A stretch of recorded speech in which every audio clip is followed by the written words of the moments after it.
بسم الله الرحمن الرحيم لبيك اللهم لبيك لبيك لا شريك لك അസ്സലാമു അലൈക്കും വറഹ്മത്തുള്ളാഹി വബറകാതുഹു. കഴിഞ്ഞ ദിവസം നിങ്ങളോട് ഹജ്ജ് എന്താണ് എന്നും എന്താണതിൻ്റെ ശ്രേഷ്ഠത എന്നും എപ്പോഴാണ് ഹജ്ജ് നിർവഹിക്കേണ്ടത് എന്നും നിർവഹിച്ചാൽ കിട്ടുന്ന ആനുകൂല്യങ്ങൾ എന്തെല്ലാം എന്നും നിർവഹിക്കാതിരുന്നാൽ കിട്ടുന്ന ശിക്ഷകൾ എന്തെല്ലാം എന്നും അതിനാൽ വരുന്ന നാം അഭിമുഖീകരിക്കേണ്ടി വരുന്ന ദുരന്തത്തിൻ്റെ മുഖങ്ങളും മറ്റും അനുബന്ധമായ കാര്യങ്ങളെ സംബന്ധിച്ചായിരുന്നു ഇന്നലെ നാം സംസാരിച്ചിരുന്നത്. ഇന്നത്തെ സബ്ജക്റ്റ്, വിഷയം ഹജ്ജിനുള്ള മുന്നൊരുക്കം, അതിനുള്ള തയ്യാറെടുപ്പ് എന്തെല്ലാമാണ്. ഹജ്ജ് എങ്ങനെ എന്ന് പറയുന്നതിൻ്റെ പ്രാരംഭം കുറിക്കുന്നത് നാളെ മുതലാണ്. നാളെ ഞാൻ നിങ്ങളെ വീട്ടിൽ നിന്ന് കൊണ്ടുപോകും. ഇൻഷാ അല്ലാഹ്, അല്ലാഹു തആല സഹായിക്കുമാറാകട്ടെ. മഹാനായ സയ്യിദുനാ റസൂലുള്ളാഹി സ്വല്ലല്ലാഹു അലൈഹി വസല്ലം ഹജ്ജിൻ്റെ സവിശേഷതകളുമായി ബന്ധപ്പെട്ടുകൊണ്ട് ഹദീസിൽ നമ്മോട് പറഞ്ഞു തന്നതിൻ്റെ വ്യാഖ്യാനത്തിൽ നിന്നും ഉലമാക്കൾ നമ്മെ പഠിപ്പിച്ചത് ഹജ്ജ് എന്നത് അള്ളാഹുവിൻ്റെ മുമ്പിലുള്ള പൂർണ്ണമായ സമർപ്പണമാണ് എന്ന്. പൂർണ്ണമായ സമർപ്പണമാണ് എന്ന് നമുക്കറിയാം. നമസ്കാരം എന്നത് ശരീരത്തിൻ്റെ സമർപ്പണമാണ്. സക്കാത്ത് എന്നത് സമ്പത്തിൻ്റെ സമർപ്പണമാണ്. നോമ്പ് എന്നത് ശരീരത്തിൻ്റെയും മനസ്സിൻ്റെയും സമർപ്പണമാണ്. എന്നാൽ ഹജ്ജ് എന്ന് പറയുന്ന മഹത്തായ അമല് സമ്പത്തിൻ്റെയും ശരീരത്തിൻ്റെയും മനസ്സിൻ്റെയും കുടുംബത്തിൻ്റെയും വീടിൻ്റെയും നാടിൻ്റെയും രാജ്യത്തിൻ്റെയും എന്ന് വേണ്ട മുഴുവൻ ഒഴിവാക്കിക്കൊണ്ട് അള്ളാഹുവിൻ്റെ മുമ്പിലുള്ള പൂർണ്ണമായ സമർപ്പണമാണ് ഹജ്ജ് എന്ന് പറയുമ്പോൾ. അതൊരു വല്ലാത്തൊരു അമല് തന്നെയാണ് ഹജ്ജ് എന്നത്. നമുക്കറിയാം, എല്ലാം ഉപേക്ഷിച്ച് പോവുകയാണ്, വിശുദ്ധ ഹറമിലേക്ക് പോവുകയാണ്. എന്താണിതിൻ്റെ പ്രയോജനം? എന്താണിതിൻ്റെ പ്രയോജനം? ഒന്ന്, ദാരിദ്ര്യത്തിൽ നിന്നുമുള്ള മുക്തി. ഹജ്ജ് ചെയ്താൽ നാം വളരെ വിഷമിച്ച് കഷ്ടപ്പെട്ട് ലക്ഷങ്ങൾ ഉണ്ടാക്കി അവിടെ നിന്നും ഇവിടെ നിന്നുമൊക്കെ സംഘടിപ്പിച്ച് ഇങ്ങനെ പോകുമ്പോൾ നാം മനസ്സിലാക്കേണ്ടത്, ഹജ്ജിന് പോയി തിരിച്ചു വന്ന ഒരു മനുഷ്യൻ കടക്കാരനായി തീർന്നു എന്ന് നമ്മുടെ ചരിത്രത്തിൽ ആരെയും നമുക്ക് നോക്കിയാൽ കാണാൻ സാധ്യമല്ല. ആരെയും നമുക്ക് കണ്ടെത്താൻ സാധ്യമല്ല. ഒന്നാമത്തെ പ്രശ്നം ദാരിദ്ര്യത്തിൽ നിന്നുള്ള മുക്തിയാണ്. ഹദീസും അനുബന്ധമായ കാര്യങ്ങളും ഞാൻ ചർച്ചക്കെടുക്കുന്നില്ല. നാം സാധാരണക്കാരായ ജനങ്ങൾ നമുക്ക് ഈ രീതിയിൽ സംസാരിച്ചാൽ അത് മതി, അൽഹംദുലില്ലാ. അപ്പോൾ ദാരിദ്ര്യത്തിൽ നിന്നുള്ള മുക്തി നമുക്ക് ഹജ്ജിലൂടെ നമുക്ക് അതിൻ്റെ പ്രയോജനമായി നമുക്ക് കാണാം. രണ്ടാമത്തേത് പാപങ്ങളിൽ നിന്നുള്ള മോചനം. ഞാൻ കഴിഞ്ഞ ദിവസം പറഞ്ഞിരുന്നു, മഗ്ഫിറത്തൻ ലിദുനൂബ്, പാപങ്ങളിൽ നിന്നുള്ള മോചനം നമുക്കിതിൽ നിന്ന് നേടിയെടുക്കാൻ പറ്റും. മൂന്നാമത്തെ കാര്യം ഹുസ്നുൽ ആഖിബത്ത്, നമുക്ക് കലിമ ചൊല്ലി മരിക്കാൻ പറ്റുന്ന സാഹചര്യമുണ്ടാകും. അതല്ലേ മനുഷ്യ ജീവിതത്തിലെ ഏറ്റവും വലിയ കാര്യം. അതില്ലെങ്കിൽ ദുനിയാവിൽ നമുക്ക് എന്തെല്ലാം ഉണ്ടായിട്ട് കാര്യം? എന്ത് കാര്യമുണ്ട്? വലിയ കോടീശ്വരനാണ്, വലിയ ഉന്നത നിലവാരത്തിലുള്ളവനാണ്, ലോകത്ത് പ്രശസ്തനാണ്, എല്ലാമാണ്. പക്ഷേ ഈമാൻ എന്ന ഒന്നില്ലാതെ, അവൻ ആഖിബത്ത് നന്നാകാതെ സൂഉൽ ഖാത്തിമത്തായി അവൻ മരിച്ചു പോയാൽ അള്ളാഹ് കാത്തുരക്ഷിക്കുമാറാകട്ടെ. അതിൽ നിന്നുള്ള മോചനം എന്തിലൂടെ നമുക്ക് നേടിയെടുക്കാൻ പറ്റും? ഈ ഹജ്ജ് എന്ന് പറയുന്ന മഹത്തായ അമലിലൂടെ നമുക്ക് നേടിയെടുക്കാൻ നമുക്ക് സാധിക്കും. നാലാമതായി സുഖകരമായ നിലയിലുള്ള സ്വർഗപ്രവേശനം. സുഖകരമായ നിലയിലുള്ള സ്വർഗപ്രവേശനം ഈ ഹാജിക്ക് അല്ലാഹു തആല വാഗ്ദാനം ചെയ്തതായി നമുക്ക് കണ്ടെത്താൻ സാധിക്കുന്നുണ്ട്. മുത്തു മുഹമ്മദ് മുസ്തഫ സല്ലല്ലാഹു അലൈഹി വസല്ലം നമ്മോട് പറഞ്ഞില്ലേ, അൽ ഹജ്ജുൽ മബ്റൂറു ലൈസ ലഹു ജസാഉൻ ഇല്ലൽ ജന്ന. മബ്റൂറായ ഹജ്ജിൻ്റെ പ്രതിഫലം സ്വർഗമല്ലാതെ മറ്റൊന്നില്ല എന്ന വളരെ വ്യക്തമായ ഹദീസിലൂടെ നമുക്കത് മനസ്സിലാക്കാം. എന്ത്? സ്വർഗത്തിൻ്റെ പ്രവേശനം സുഗമമായ നിലയിൽ നമുക്കതിൽ കടക്കാൻ അവസരം കിട്ടുമെന്ന്. തന്നെയുമല്ല, ഹജിമാരെ നാം അറിയേണ്ടത്, നാം ഈ ഹജ്ജ് എന്ന് പറയുന്ന അമൽ ഒരു മുഅ്മിനായ മനുഷ്യൻ്റെ ഏറ്റവും അവസാനത്തെ അമലാണ്.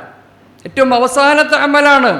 അൽ യൗമ അക്മൽതു ലക്കും ദീനക്കും വഅത്മംതു അലൈക്കും നിഅമതി വറളീതു ലക്കുമുൽ ഇസ്ലാമ ദീനാ.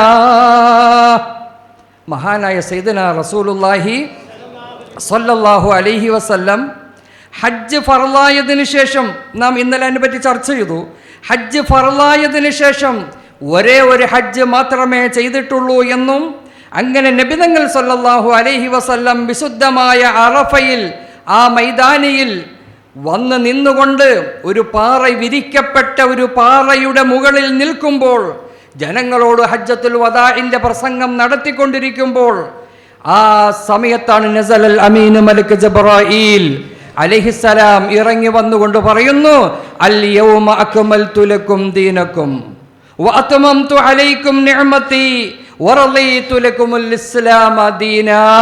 നബിയെ, അങ്ങ് 23 വർഷത്തെ കഠിനാധ്വാനവും പ്രയത്നവും സന്ദേശവും സമൂഹത്തിലേക്ക് എത്തിച്ചു കൊടുത്തതിൻ്റെ പരിസമാപ്തി കുറിച്ചുകൊണ്ട് ഇതാ ഇന്നാണ് ഈ ആ സുദിനം, ആ ദിവസം, അൽ യൗം, ഇന്ന് എന്ന് ഹജ്ജ് എന്ന് പറയുന്ന അമലിൻ്റെ മുഖ്യ കണ്ണിയായ, മുഖ്യ ഭാഗമായ അറഫ മൈതാനിയിൽ നിൽക്കുന്ന സമയം. അൽ ഹജ്ജു അറഫ. സയ്യിദുനാ റസൂലുള്ളാഹി സ്വല്ലല്ലാഹു അലൈഹി വസല്ലം ഹജ്ജ് എന്നാൽ അറഫയാണ് എന്ന്. അപ്പോൾ ആ അറഫയിൽ നിൽക്കുന്ന സമയത്താണ് മഹാനായ ജിബ്രീൽ അലൈഹിസ്സലാം വന്നുകൊണ്ട് പറയുന്നു, അൽ യൗമ അക്മൽതു ലക്കും ദീനക്കും. ഇന്ന്, ഈ ദിവസം, ഈ സുദിനം നിങ്ങളുടെ ദീനിനെ ഇതാ പൂർത്തിയാക്കി തന്നിരിക്കുന്നു. അപ്പോൾ ദീനിൻ്റെ പൂർത്തീകരണം, വഅത്മംതു അലൈക്കും നിഅമതി, എൻ്റെ അനുഗ്രഹങ്ങളെ ഇതാ ഇതോടുകൂടെ നിങ്ങൾക്ക് ഞാൻ പൂർത്തിയാക്കി തരികയും ചെയ്തിരിക്കുന്നു. വറളീതു ലക്കുമുൽ ഇസ്ലാമ ദീന, ഈ പുണ്യമാക്കപ്പെട്ട ഇസ്ലാമിനെ നിങ്ങൾക്ക് തൃപ്തിയായ നിലയിൽ തന്നെ ഇതാ നിങ്ങളെ ഞാൻ ഏൽപ്പിച്ചു തന്നിരിക്കുന്നു. അതാണ് ദീനുൽ ഇസ്ലാം. ആ ദീനുൽ ഇസ്ലാമിൻ്റെ പൂർണ്ണത ഈ ഹജ്ജ് എന്ന് പറയുന്ന അമലിലൂടെയാണ്. അത് നമുക്ക് നേടിയെടുക്കുന്നത് ഹജ്ജ് എന്ന് പറയുന്ന മഹത്തായ അമലിലൂടെയാണ് എന്ന് പറയുമ്പോൾ അതോടുകൂടി ഒരു മനുഷ്യൻ പൂർണ്ണനായി, ഒരു മനുഷ്യൻ പൂർണ്ണ മനുഷ്യനായി. അതല്ലേ മഹാനായ ഉമർ ഇബ്നുൽ ഖത്താബ് റളിയല്ലാഹു തആല അൻഹു എപ്പോഴും ദുആ ചെയ്യാറുണ്ടായിരുന്നു എന്നാണ്. എന്ത്? പടച്ചവനെ എന്നെ ഹജ്ജ് കഴിഞ്ഞതിന് ശേഷം എന്നെ മരിപ്പിക്കണേ എന്ന്. ഹജ്ജ് കഴിഞ്ഞതിന് ശേഷം എന്നെ മരിപ്പിക്കണേ എന്ന് ആര് ദുആ ചെയ്തുകൊണ്ടിരുന്നു? മഹാനായ ഉമർ ഇബ്നുൽ ഖത്താബ് റളിയല്ലാഹു തആല അൻഹു ദുആ ചെയ്യുമായിരുന്നു എന്ന് അദ്ദേഹത്തിൻ്റെ ചരിത്രത്തിൽ നമുക്ക് നോക്കിയാൽ നമുക്ക് കാണാൻ സാധിക്കുന്നതാണ്. അപ്പോൾ ഈ നിലയിലുള്ള ഇത്രയും വളരെ മഹോന്നതമായ, മഹത്തരമായ ഈ ഹജ്ജ് എന്ന് പറയുന്ന അമൽ, ഇത് ഒരു വലിയ കാര്യമാണ് എന്ന് നമുക്ക് ബോധ്യപ്പെട്ടല്ലോ, അല്ലേ? ഹജ്ജ് എന്ന് പറയുന്നത് വലിയൊരു കാര്യമാണ് എന്ന് നമുക്ക് ബോധ്യപ്പെട്ടല്ലോ. അപ്പം ഇത്രയും മഹത്വമായ ഹജ്ജ് എന്ന് പറയുന്ന മഹത്തായ അമൽ, ഇതിനു വേണ്ടിയുള്ള തയ്യാറെടുപ്പ് ആവശ്യമാണ്. അത് ഹജ്ജിന് വേണ്ടി പോകാൻ തീരുമാനിച്ച നാം നമ്മുടെ മനസ്സുകൊണ്ടും ശരീരം കൊണ്ടും നാം ശുദ്ധിയാവുക എന്നത് അത്യന്താപേക്ഷിതമാണ്. മനസ്സും ശുദ്ധിയാകണം, നമ്മുടെ ശരീരവും ശുദ്ധിയാകണം.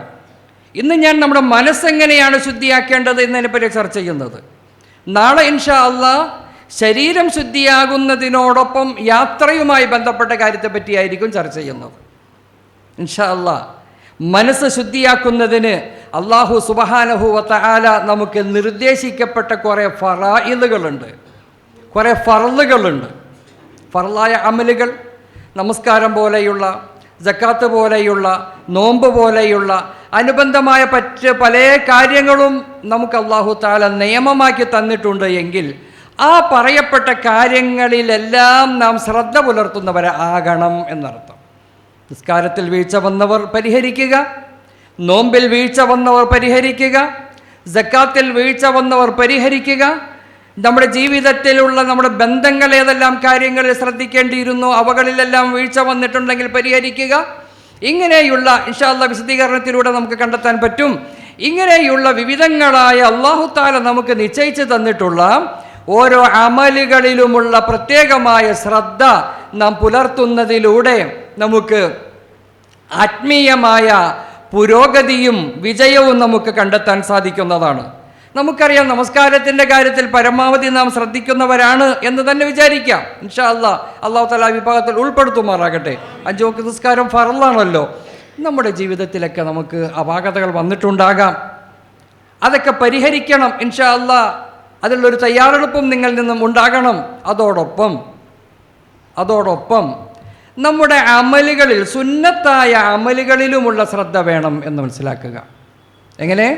സുന്നത്തായ അമലുകളിലും നാം ശ്രദ്ധാലുക്കളായിത്തീരണം. സുന്നത്ത് വേണമെങ്കിൽ ചെയ്യാം, വേണ്ടെങ്കിൽ ഒഴിവാക്കാം, അങ്ങനെയോട് ചിന്തിക്കേണ്ട. മുത്തുനബി മുഹമ്മദ് മുസ്തഫ സല്ലല്ലാഹു അലൈഹി വസല്ലമയുടെ ജീവിതചര്യയാണ്, ജീവിത മാർഗമാണ് സുന്നത്ത് എന്ന് പറയുന്ന മഹത്തായ അമൽ. ആ അമൽ നമ്മുടെ ജീവിതചര്യയാക്കണം, ജീവിത ശൈലിയാക്കണം. അപ്പോഴാണ് നമുക്ക് നബിതങ്ങൾ സല്ലല്ലാഹു അലൈഹി വസല്ലമയോടൊപ്പം സ്വർഗത്തിൽ നമുക്ക് കടക്കാൻ സാധ്യമാവുകയുള്ളൂ. ഇതിൽ കുറേ ശ്രദ്ധിക്കേണ്ട സുന്നത്തുകൾ ഉണ്ടെങ്കിൽ പോലും നാം സർവ്വസാധാരണയായി ചെയ്യേണ്ട ഫർളുകളേക്കാൾ ഉപരി ചെയ്യേണ്ട ചില സുന്നത്തുകളെ സംബന്ധിച്ച് ഞാൻ നിങ്ങളെ ഓർമ്മപ്പെടുത്തുകയാണ്. നിങ്ങളിൽ പലരും സഹോദരിമാരാണെങ്കിലും സഹോദരന്മാരാണെങ്കിലും ഈ അമലുകൾ ചെയ്യുന്നവരാകാം, അല്ലെങ്കിൽ ചിലപ്പോൾ ചെയ്യാത്തവരാകാം. ഏതുകൊണ്ട്? ഇത് ഞങ്ങൾക്ക് അറിയുന്ന കാര്യമാണല്ലോ, ഇത്രയൊന്നും വിശദീകരിക്കേണ്ട കാര്യമില്ല എന്ന് നിങ്ങൾക്ക് തോന്നിയെങ്കിലും അറിയാത്ത, മനസ്സിലാക്കാത്ത, ശ്രദ്ധിക്കാത്ത ആരെങ്കിലും ഉണ്ടെങ്കിൽ അവർക്കും കൂടി ഒരു പാഠമാകട്ടെ എന്ന നിലയിൽ ചില കാര്യങ്ങൾ ഞാൻ നിങ്ങളുടെ മുമ്പിൽ ഇന്ന് അവതരിപ്പിക്കുകയാണ്. അതിൽപ്പെട്ട മുഖ്യമായ ഒരു അമലാണ് ളുഹാ നമസ്കാരം എന്ന് പറയുന്നത്. ളുഹാ നമസ്കാരം അത് നമ്മുടെ ജീവിത ശൈലിയാക്കി നാം ഇനി മുതൽ, ഇന്ന് വരെ ചെയ്തിട്ടുണ്ടാകാം, ഇല്ല എന്നല്ല ഞാൻ പറഞ്ഞത്. ഇല്ലെങ്കിൽ ഇനി ഹജ്ജിന് പോകുന്ന നിങ്ങൾ, ഇപ്പോൾ പോകാത്തവർ ചെയ്യണം, അത് വേറെ കാര്യം. ഹജ്ജിന് പോകാൻ തീരുമാനിച്ച നിങ്ങൾ ഇനി നമ്മുടെ ജീവിതത്തിൽ നിന്നും ഇത് ഒഴിവാക്കാതിരിക്കാനും ശ്രദ്ധിക്കുക. ളുഹാ നിസ്കാരം എന്ന് പറയുന്നത്, അതേ സുബഹി നമസ്കാരം കഴിഞ്ഞതിന് ശേഷം ഏകദേശം ഒരു അരമണിക്കൂർ കഴിഞ്ഞത് മുതൽക്ക് നമുക്ക് നമസ്കരിക്കാം. ളുഹുർ വരെ 12 മണി വരെയും വിശാലമാണ് സമയം. 9 മണി മുതൽക്കാണ് ഏറ്റവും ശ്രേഷ്ഠമായ സമയം. ഈ സമയത്തിൻ്റെ ഇടയിൽ ഒരു 2 റക്അത്തെങ്കിലും ളുഹാ നമസ്കരിക്കുക. അത് നമ്മുടെ ജീവിത ശൈലിയായി, നമ്മുടെ ചിട്ടയായി നാം കൊണ്ടുവരിക. എത്രയോ ഹദീസുകൾ നമുക്കത് കാണാം. നമുക്ക് അള്ളാഹുവിൻ്റെ മുമ്പിലേക്ക് പോകേണ്ടവരല്ലേ, മരിക്കേണ്ടവരല്ലേ, ഇത്രയൊക്കെ നാൾ ഇങ്ങനെയൊക്കെയോട് ജീവിച്ചു, ഇനിയും ഇങ്ങനെ തന്നെ ജീവിച്ചാൽ മതിയോ? പോരല്ലോ, ഇനിയൊരു മാറ്റം വരുത്തണം.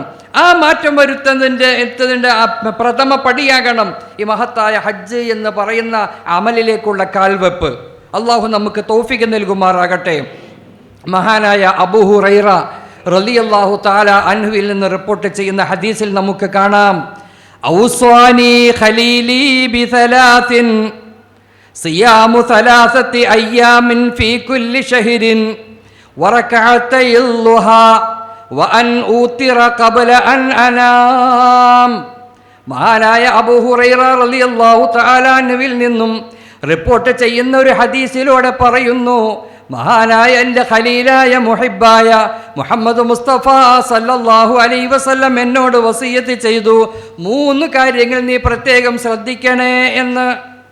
ഔസാനി ഖലീലി ബിസലാത്തിൻ, 3 കാര്യം നീ പ്രത്യേകം ശ്രദ്ധിക്കണമെന്ന് എന്നോട് പ്രത്യേകമായി വസിയത്ത് ചെയ്തു. അതിൽപ്പെട്ട ഒന്ന് സിയാമു സലാസത്തി അയ്യാം ഫീ കുല്ലി ശഹ്രിൻ, എല്ലാ മാസവും 3 നോമ്പനുഷ്ഠിക്കുക. എല്ലാ മാസവും അയ്യാമുൽ ബീദ് എന്ന് പറയുന്ന വെളുത്തവാവ് ദിനത്തിലുള്ള ദിവസമുള്ള നോമ്പുകൾ എന്ന് നാം പറയാറുണ്ട്. മറ്റെല്ലാ മാസത്തിൻ്റെയും 13, 14, 15 ദിവസങ്ങളിലുള്ള 3 നോമ്പുകൾ സാധിക്കുന്നവർ പിടിക്കുക. വലിയ പുണ്യമായ കാര്യമാണ്. ഒരു വർഷം നോമ്പ് പിടിച്ചതിൻ്റെ പ്രതിഫലം എന്നൊരു ഹദീസിലും ഒരു മാസം നോമ്പ് പിടിച്ചതിൻ്റെ പ്രതിഫലം എന്ന് മറ്റൊരു ഹദീസിലും നമുക്ക് കാണാൻ സാധിക്കുന്നു. അത്രയും പുണ്യമാക്കപ്പെട്ട ഒരു അമലാണ് എല്ലാ മാസത്തിലും 3 നോമ്പെങ്കിലും പിടിക്കുക എന്നത്. എന്നോട് പ്രത്യേകമായി എൻ്റെ ഖലീലായ നബിതങ്ങൾ വസിയത്ത് ചെയ്തിരുന്നു. എന്നോട് സിയാമു സലാസത്തി അയ്യാം, 3 ദിവസം നോമ്പ് നോക്കുക, ഫീ കുല്ലി ശഹ്രിൻ, എല്ലാ മാസവും. ഒന്ന് അത്. രണ്ടാമത്തേത് വറകഅത്തൈ ളുഹാ, 2 റക്അത്ത് ളുഹ നീ ഒഴിവാക്കല്ലേ എന്നും എന്നോട് പറഞ്ഞിരുന്നു എന്ന്. 2 റക്അത്ത് ളുഹ എല്ലാ ദിവസവും. ഞാൻ പറഞ്ഞല്ലോ അതിലെ സമയം. ളുഹ എന്ന സുന്നത്ത് നമസ്കാരം 2 റക്അത്ത് അള്ളാഹുവിന് വേണ്ടി ഞാൻ നമസ്കരിക്കുന്നു എന്ന നിയ്യത്തോടെ 2 റക്അത്ത് അല്ലെങ്കിൽ 4 റക്അത്ത് അല്ലെങ്കിൽ 6, 8 റക്അത്ത് വരെ നമുക്ക് നിസ്കരിക്കാം. ചുരുങ്ങിയത് 2 റക്അത്തെങ്കിലും നമസ്കരിക്കാൻ വേണ്ടി നാം ഓരോരുത്തരും തയ്യാറാവുക. ഇൻഷാ അല്ലാഹ് സന്നദ്ധരല്ലേ? മഹാനായ സയ്യിദുനാ റസൂലുള്ളാഹി സ്വല്ലല്ലാഹു അലൈഹി വസല്ലമയുടെ ഹദീസുകൾ പരിശോധിച്ചാൽ വളരെ കൂടുതൽ അതിൻ്റെ പ്രോത്സാഹനം നൽകിക്കൊണ്ട് വന്ന ഹദീസുകൾ നമുക്ക് കാണാൻ സാധിക്കുന്നു. സുമ്മല്ലുഹ സ്വല്ലാ വലാ തദഉൽ ഫിക്ർ ബിഹുജൂമി മൗത്തിൻ വത്തഹസ്സുരി വൽബിലാ അമലും ബിലാ ദിക്രിൽ മനിയത്തി ലാ അസർ വബിദിക്രിഹാ ഹഖൻ കദർബി മുആവിലാ. മഹാനായ സൈനുദ്ദീൻ മഖ്ദൂം റഹ്മത്തുള്ളാഹി അലൈഹി തൻ്റെ അദിക്കിയ എന്ന് പറയുന്ന ഗ്രന്ഥത്തിൽ വളരെ വ്യക്തമായി അതിൻ്റെ ശ്രേഷ്ഠതയും അതിൻ്റെ പ്രതിഫലവുമായി ബന്ധപ്പെട്ട ഒഴിവാക്കരുത് എന്ന നിലയിൽ നിർദ്ദേശിക്കപ്പെട്ട 2 ഈരടികളാണ് നിങ്ങളുടെ മുമ്പിൽ ഞാൻ പാടിയത്. അർത്ഥമൊന്നും പറഞ്ഞ് ദീർഘിപ്പിക്കുന്നില്ല. പറഞ്ഞതിൻ്റെ അർത്ഥം ചുരുങ്ങിയത് 2 റക്അത്തെങ്കിലും ദുഹാ നമസ്കരിക്കാനുള്ള ഒരു സന്നദ്ധത, ഒരു സന്മനസ് നമുക്ക് വേണം. ഇപ്പോൾ പൊതുവേ നമ്മുടെ സഹോദരിമാരെ സംബന്ധിച്ചിടത്തോളം ഈ ഖുർആൻ ക്ലാസ്സുകൾക്ക് പോകാറുണ്ടല്ലോ. അപ്പോൾ മിക്കവാറും ഉസ്താദന്മാർ ദുഹായുമായി ബന്ധപ്പെട്ട ക്ലാസ്സുകൾ, അതുപോലെ തഹജ്ജുദുമായി ബന്ധപ്പെട്ട ക്ലാസ്സുകൾ, അദ്കാറുകളുമായി ബന്ധപ്പെട്ട ഇങ്ങനെയുള്ള കുറേയധികം ക്ലാസ്സുകൾ നമുക്ക് നൽകുന്നത് കൊണ്ട് പണ്ടത്തേതിനേക്കാളും നല്ലൊരു പുരോഗതി നമ്മുടെ സ്ത്രീകളിലുണ്ട് എന്ന് നമുക്ക് മനസ്സിലാക്കാൻ സാധിച്ചിട്ടുണ്ട്. അൽഹംദുലില്ലാ. അപ്പോൾ ആ നിലയിൽ തന്നെ നാം പ്രത്യേകമായി ഈ മഹത്തായ അമലിലേക്ക് പോകുന്നവരും അല്ലാത്തവരും ളുഹ എന്ന് പറയുന്ന നമസ്കാരം പരമാവധി ഒഴിവാക്കാതിരിക്കാൻ വേണ്ടി ശ്രദ്ധിക്കുക. മറ്റൊരു ഹദീസിൽ മഹാനായ അബൂ ഹുറൈറ റളിയല്ലാഹു തആല അൻഹുവിൽ നിന്ന് റിപ്പോർട്ട് ചെയ്യുന്നു, ഇന്ന ഫിൽ ജന്നതി ബാബാ, തീർച്ചയായും സ്വർഗത്തിന് ഒരു കവാടമുണ്ട്, യുഖാലു ലഹു അൽളുഹ, ആ കവാടത്തിൻ്റെ പേര് ളുഹ എന്നാണ്.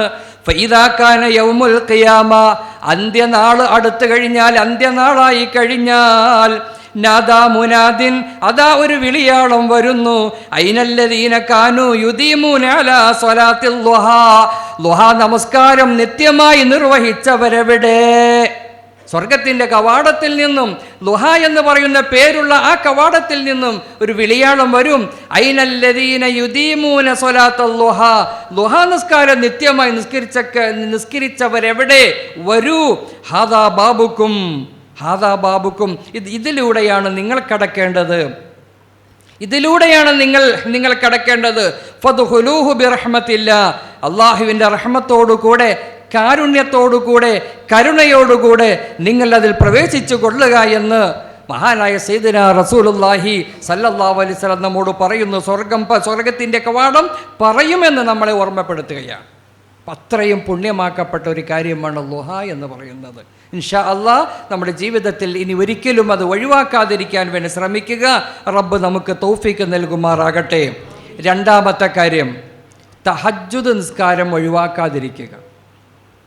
അതും മിക്കവാറും നമ്മുടെ സഹോദരന്മാരും മിക്കവാറും നമസ്കരിക്കുന്നവരാണ്. മുൻകാലത്തിനേക്കാൾ വലിയൊരു മാറ്റം പൊതുവേ ഉണ്ട്.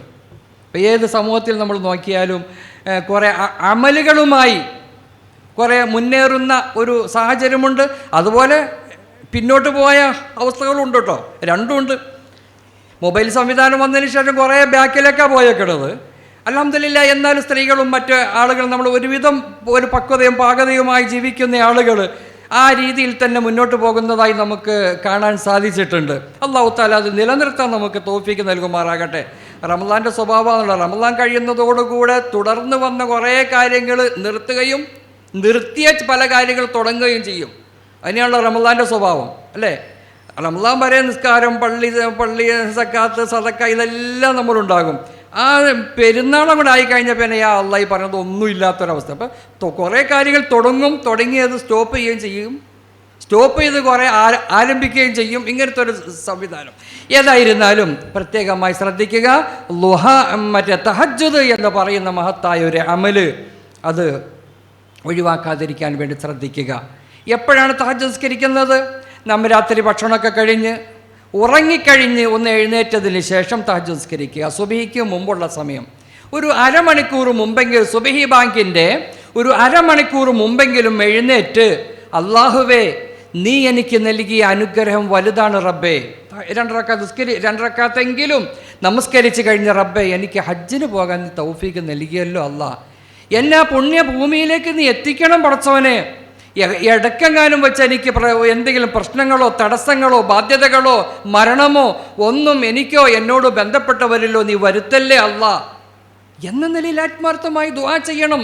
പ്രത്യേകിച്ച് ഭാര്യ ഭർത്താക്കന്മാർ ഹജ്ജിന് പോകാൻ വേണ്ടി തീരുമാനിച്ചിരിക്കുന്നു. അങ്ങനത്തെ ഘട്ടത്തിൽ ഹജ്ജിന് പോകുന്നതിന് തൊട്ട് മുമ്പ് ഭർത്താവെങ്ങാനും മരണപ്പെട്ടു പോയാൽ അല്ലാഹു തആല കാക്കുമാറാകട്ടെ, ആ ഭാര്യയ്ക്ക് പോകാൻ പറ്റുമോ? പോകാൻ പറ്റില്ല. അവർ ഇദ്ദയിലിരിക്കണം.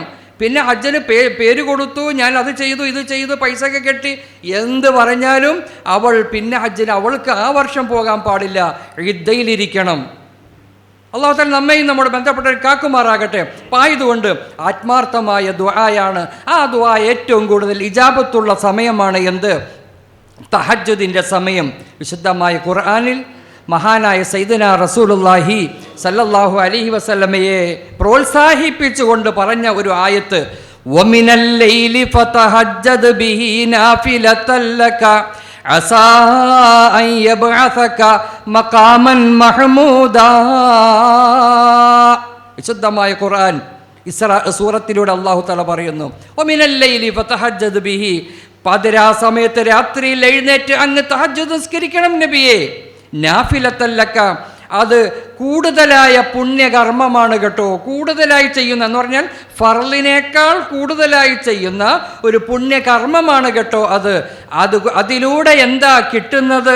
അസാ അൻ യബ്അസക റബ്ബുക മഖാമൻ മഹ്മൂദാ, അങ്ങയെ അല്ലാഹു തആല ഉന്നതമായ സ്ഥാനത്തേക്ക് മഖാമുൽ മഹ്മൂദിലേക്ക് ഉയർത്തുന്നതിനത് സബബാകും, കാരണമാണ് കേട്ടോ.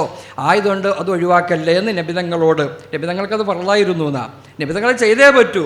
ഉമ്മത്തികൾക്ക് സുന്നത്താണ് എങ്കിലും ഒഴിവാക്കാതിരിക്കാൻ വേണ്ടി നാം ഓരോരുത്തരും ശ്രദ്ധിക്കുക. മറ്റൊരു ഹദീസിൽ മഹാനായ സയ്യിദുനാ റസൂലുള്ളാഹി സല്ലല്ലാഹു അലൈഹി വസല്ലം പറയുന്നു, യാ അയ്യുഹന്നാസ്, അല്ലയോ ജനങ്ങളെ, അഫ്ഷുസ്സലാം, നിങ്ങൾ സലാമിനെ വ്യാപിപ്പിക്കുക. പരസ്പരം കാണുമ്പോൾ മുഅ്മിനീങ്ങളായ ആളുകൾ പരസ്പരം കാണുമ്പോൾ അസ്സലാമു അലൈക്കും അസ്സലാമു അലൈക്കും പറയാം. കാണുന്നവരോടൊക്കെ മുസ്ലിമീങ്ങളാണ് എന്ന് കണ്ടാൽ നാം എന്ത് ചെയ്യുക? അവരോടൊക്കെ സലാം പറഞ്ഞ ഒരു കുഴപ്പമില്ല. അതിൽ അവരുടെ രക്തത്തിൻ്റെ കളറും രക്തത്തിൻ്റെ ഗ്രൂപ്പും ഇതൊന്നും നിങ്ങൾ നോക്കണ്ട. നബി തങ്ങൾ അതൊന്നും പറഞ്ഞിട്ടുമില്ല. അഫ്ഷുസ്സലാം, സലാമിനെ നിങ്ങൾ വ്യാപിപ്പിച്ചുകൊള്ളുക. അതിന് വേലി കെട്ടി അതിർത്തി കെട്ടി നിർത്തുമൊന്നും വേണ്ട. നിങ്ങളെല്ലാവരോടും സലാം പറയുക. വഅത്ഇമുത്ത്വആം, നിങ്ങൾ പാവപ്പെട്ടവർക്ക് ഭക്ഷണം നൽകുകയും ചെയ്യുക. പാവപ്പെട്ടവർക്ക് നിങ്ങൾ ഭക്ഷണം കൊടുക്കുകയും ചെയ്യുക.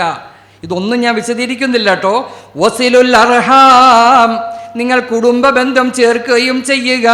വസല്ലു ബില്ലൈലി വന്നാസു നിയാം, പാതിരാ സമയത്ത് എഴുന്നേറ്റുകൊണ്ട് ജനങ്ങളെല്ലാം ഉറങ്ങിക്കിടക്കുന്ന സമയത്ത് അള്ളാഹുവിന് വേണ്ടി നിങ്ങൾ 2 റക്അത്തെങ്കിലും നിങ്ങൾ നമസ്കരിക്കുക. ഇതാണ് നമ്മുടെ ചർച്ച. തഹജ്ജുദ് നിസ്കാരം ഒഴിവാക്കല്ലേ.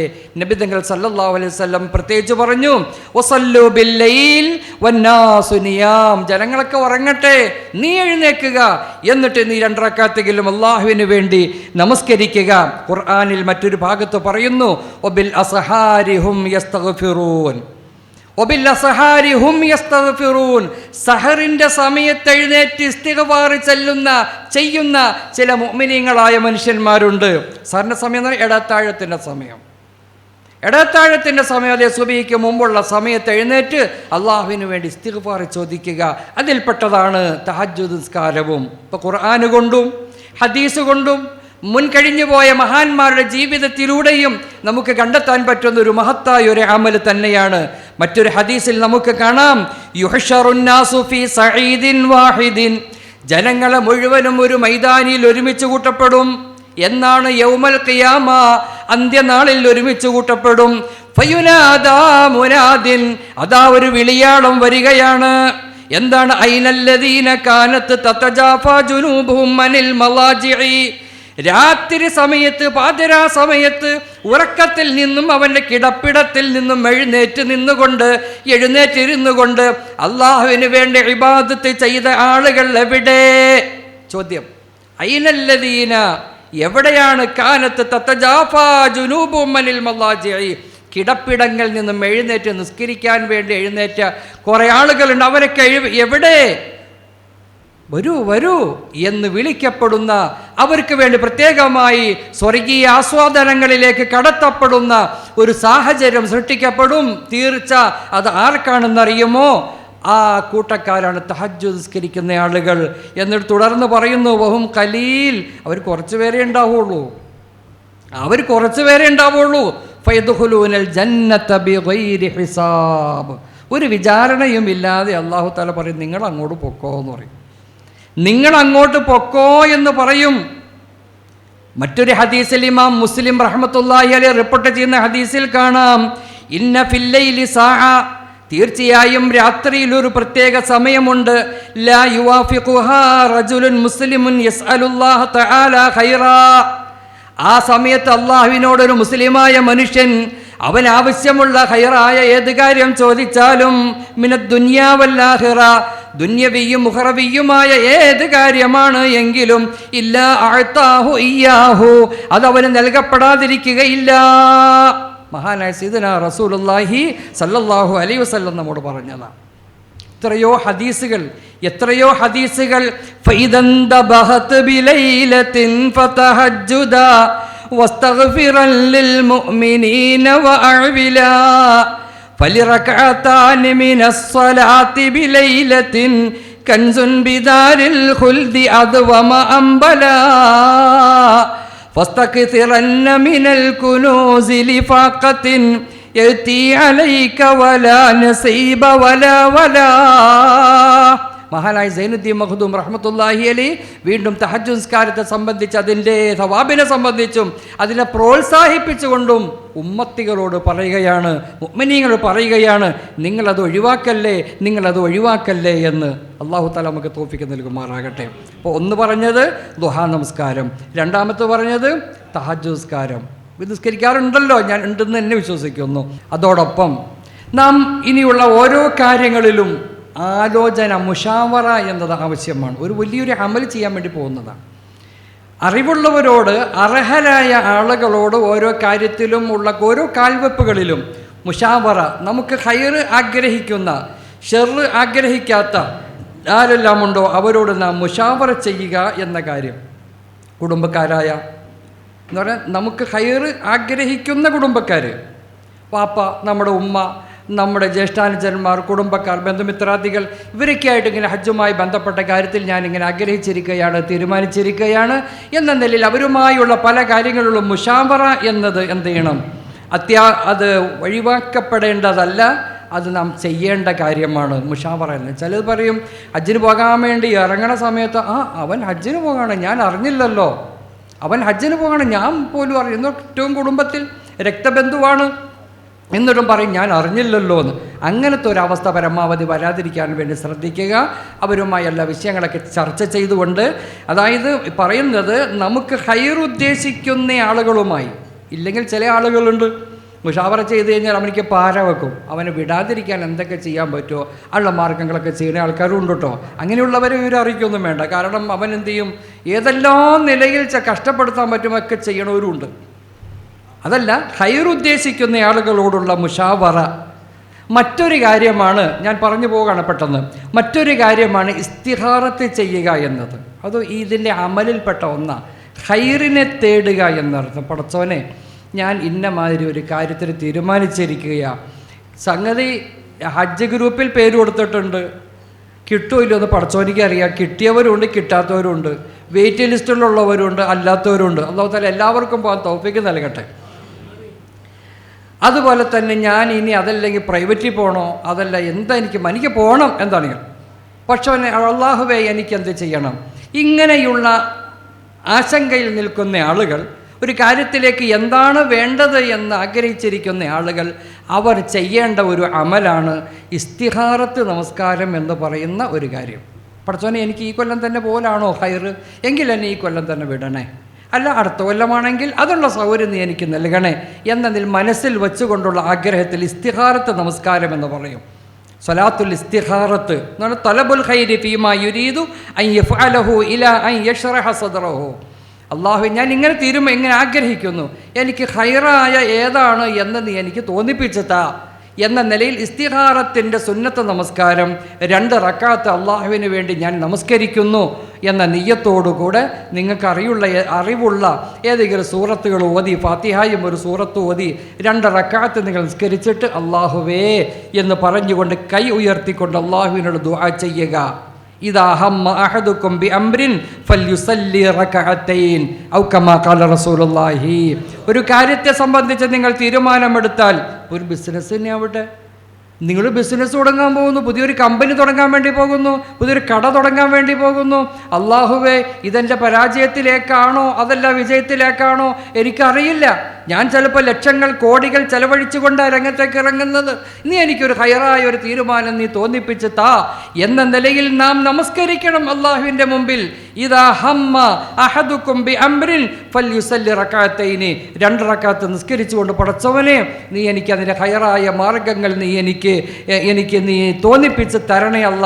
ഞാൻ എൻ്റെ കമ്പനിയിൽ മറ്റൊരാൾ പാർട്ട്ണറായി ചേർക്കാൻ തീരുമാനിച്ചിട്ടുണ്ട്, മറ്റൊരാൾ കൂട്ടുകാരനാക്കുന്നുണ്ട്, കുറേ ആളുകൾ ജോലിക്കാരാക്കുന്നുണ്ട്.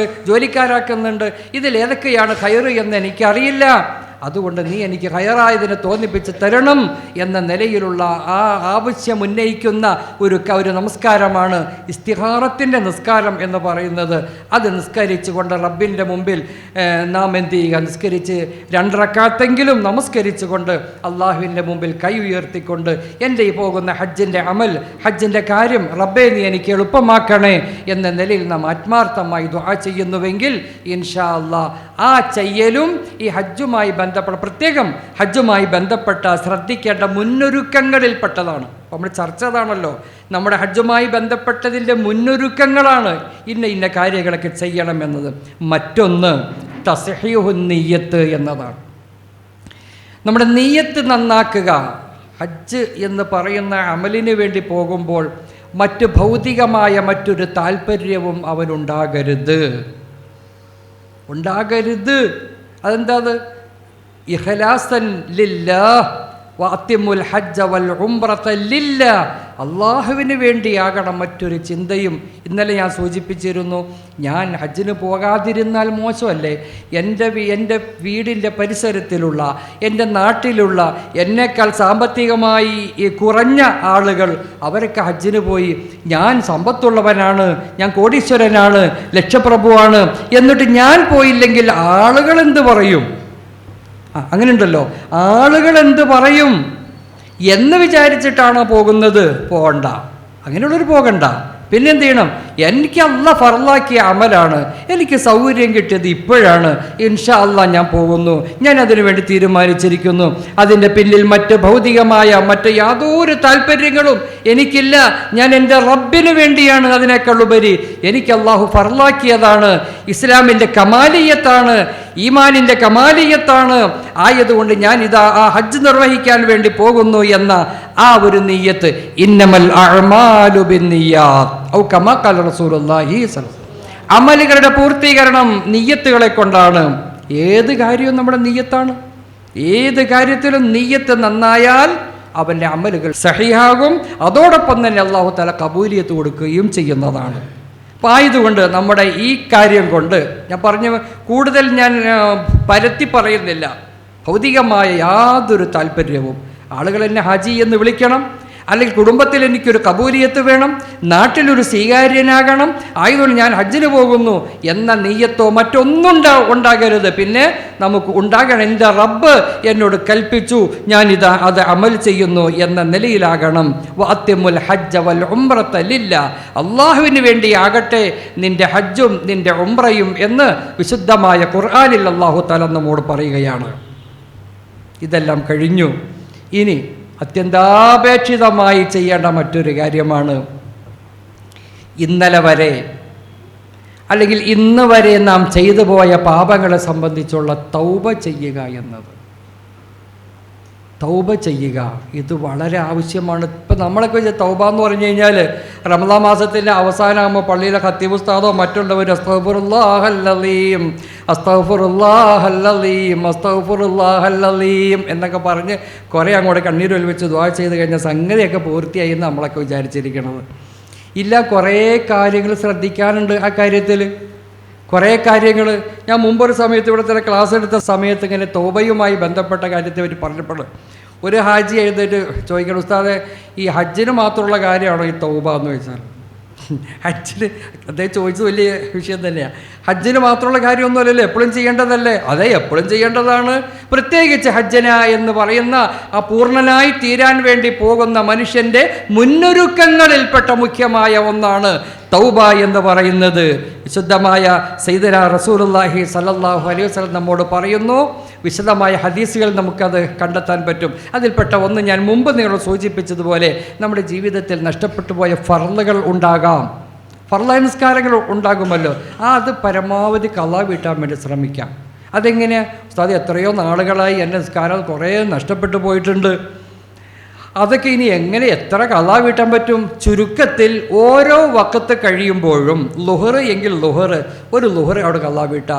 അസർ നിസ്കരിക്കുമ്പോൾ അസർ കഴിഞ്ഞിട്ട് ഒരു അസർ അവിടെ ഖളാ വീട്ടാ. ഇങ്ങനെ ഓരോ വഖത്തുകളിൽ ഓരോ നിസ്കാരമെങ്കിലും ഇങ്ങനെ കുറേ നാളുകൾ എങ്ങനെ അവിടെ ചാലുവാക്കി കഴിഞ്ഞാൽ ഒരു പരിധി വരെ നമുക്ക് വിജയിക്കാൻ സാധ്യമാകും. അല്ലാഹു തആല അതിനും തൗഫീഖ് നൽകുമാറാകട്ടെ. ആ നിലയിൽ മഹാനായ സയ്യിദനാ റസൂലുള്ളാഹി സ്വല്ലല്ലാഹു അലൈഹി വസല്ലം പറയുന്നു, ഇന്നല്ലാഹ തയ്യിബുൻ ലാ യഖ്ബലു ഇല്ലാ തയ്യിബാ. അല്ലാഹു നല്ലവനാണ്, നല്ലതിനെ മാത്രമേ അല്ലാഹു സ്വീകരിക്കുകയുള്ളൂ. വ ഇന്നല്ലാഹ അമറൽ മുഅ്മിനീന ബിമാ അമറ ബിഹിൽ മുർസലീൻ. മുർസലീങ്ങളായ പ്രവാചകന്മാരോട് അല്ലാഹു തആല എന്താണോ കൽപ്പിച്ചത് അത് തന്നെയാണ് മുഅ്മിനീങ്ങളായ ആളുകളോടും കൽപ്പിച്ചിട്ടുള്ളത്. എന്നിട്ട് നബിതങ്ങൾ പറയുന്നു, ഫഖാല യാ അയ്യുഹർ റുസുലു, അല്ലയോ മുർസലീങ്ങളെ, കുലൂ മിനത് ത്വയ്യിബാതി വഅമലു സാലിഹാ, നിങ്ങൾ നല്ലത് ഭക്ഷിക്കുകയും നല്ലത് ചെയ്യുകയും ചെയ്യുക. നല്ലത് ഭക്ഷിച്ചെങ്കിലേ നല്ലത് ചെയ്യാൻ സാധ്യമാവുകയുള്ളൂ എന്നർത്ഥം. അപ്പം ഹലാല് ഭക്ഷിച്ചെങ്കിലേ ഹലായ നല്ല അമലുകൾ ചെയ്യാൻ മനുഷ്യന് പറ്റുള്ളൂ.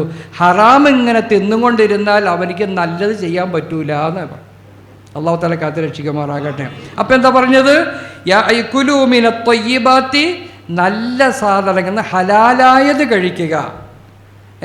പിന്നെ വഅമലു സാലിഹാ, അതിലൂടെ നിങ്ങൾ നല്ല അമലുകൾ ചെയ്യുകയും ചെയ്യുക. എന്നിട്ട് നബിതങ്ങൾ സല്ലല്ലാഹു അലൈഹി വസല്ലം പറയുക, സുമ്മ ദക്കറ റജുല, ഒരാളെപ്പറ്റി പറയുന്നു, ഒരാളെപ്പറ്റി നബിതങ്ങൾ പറയുന്നു.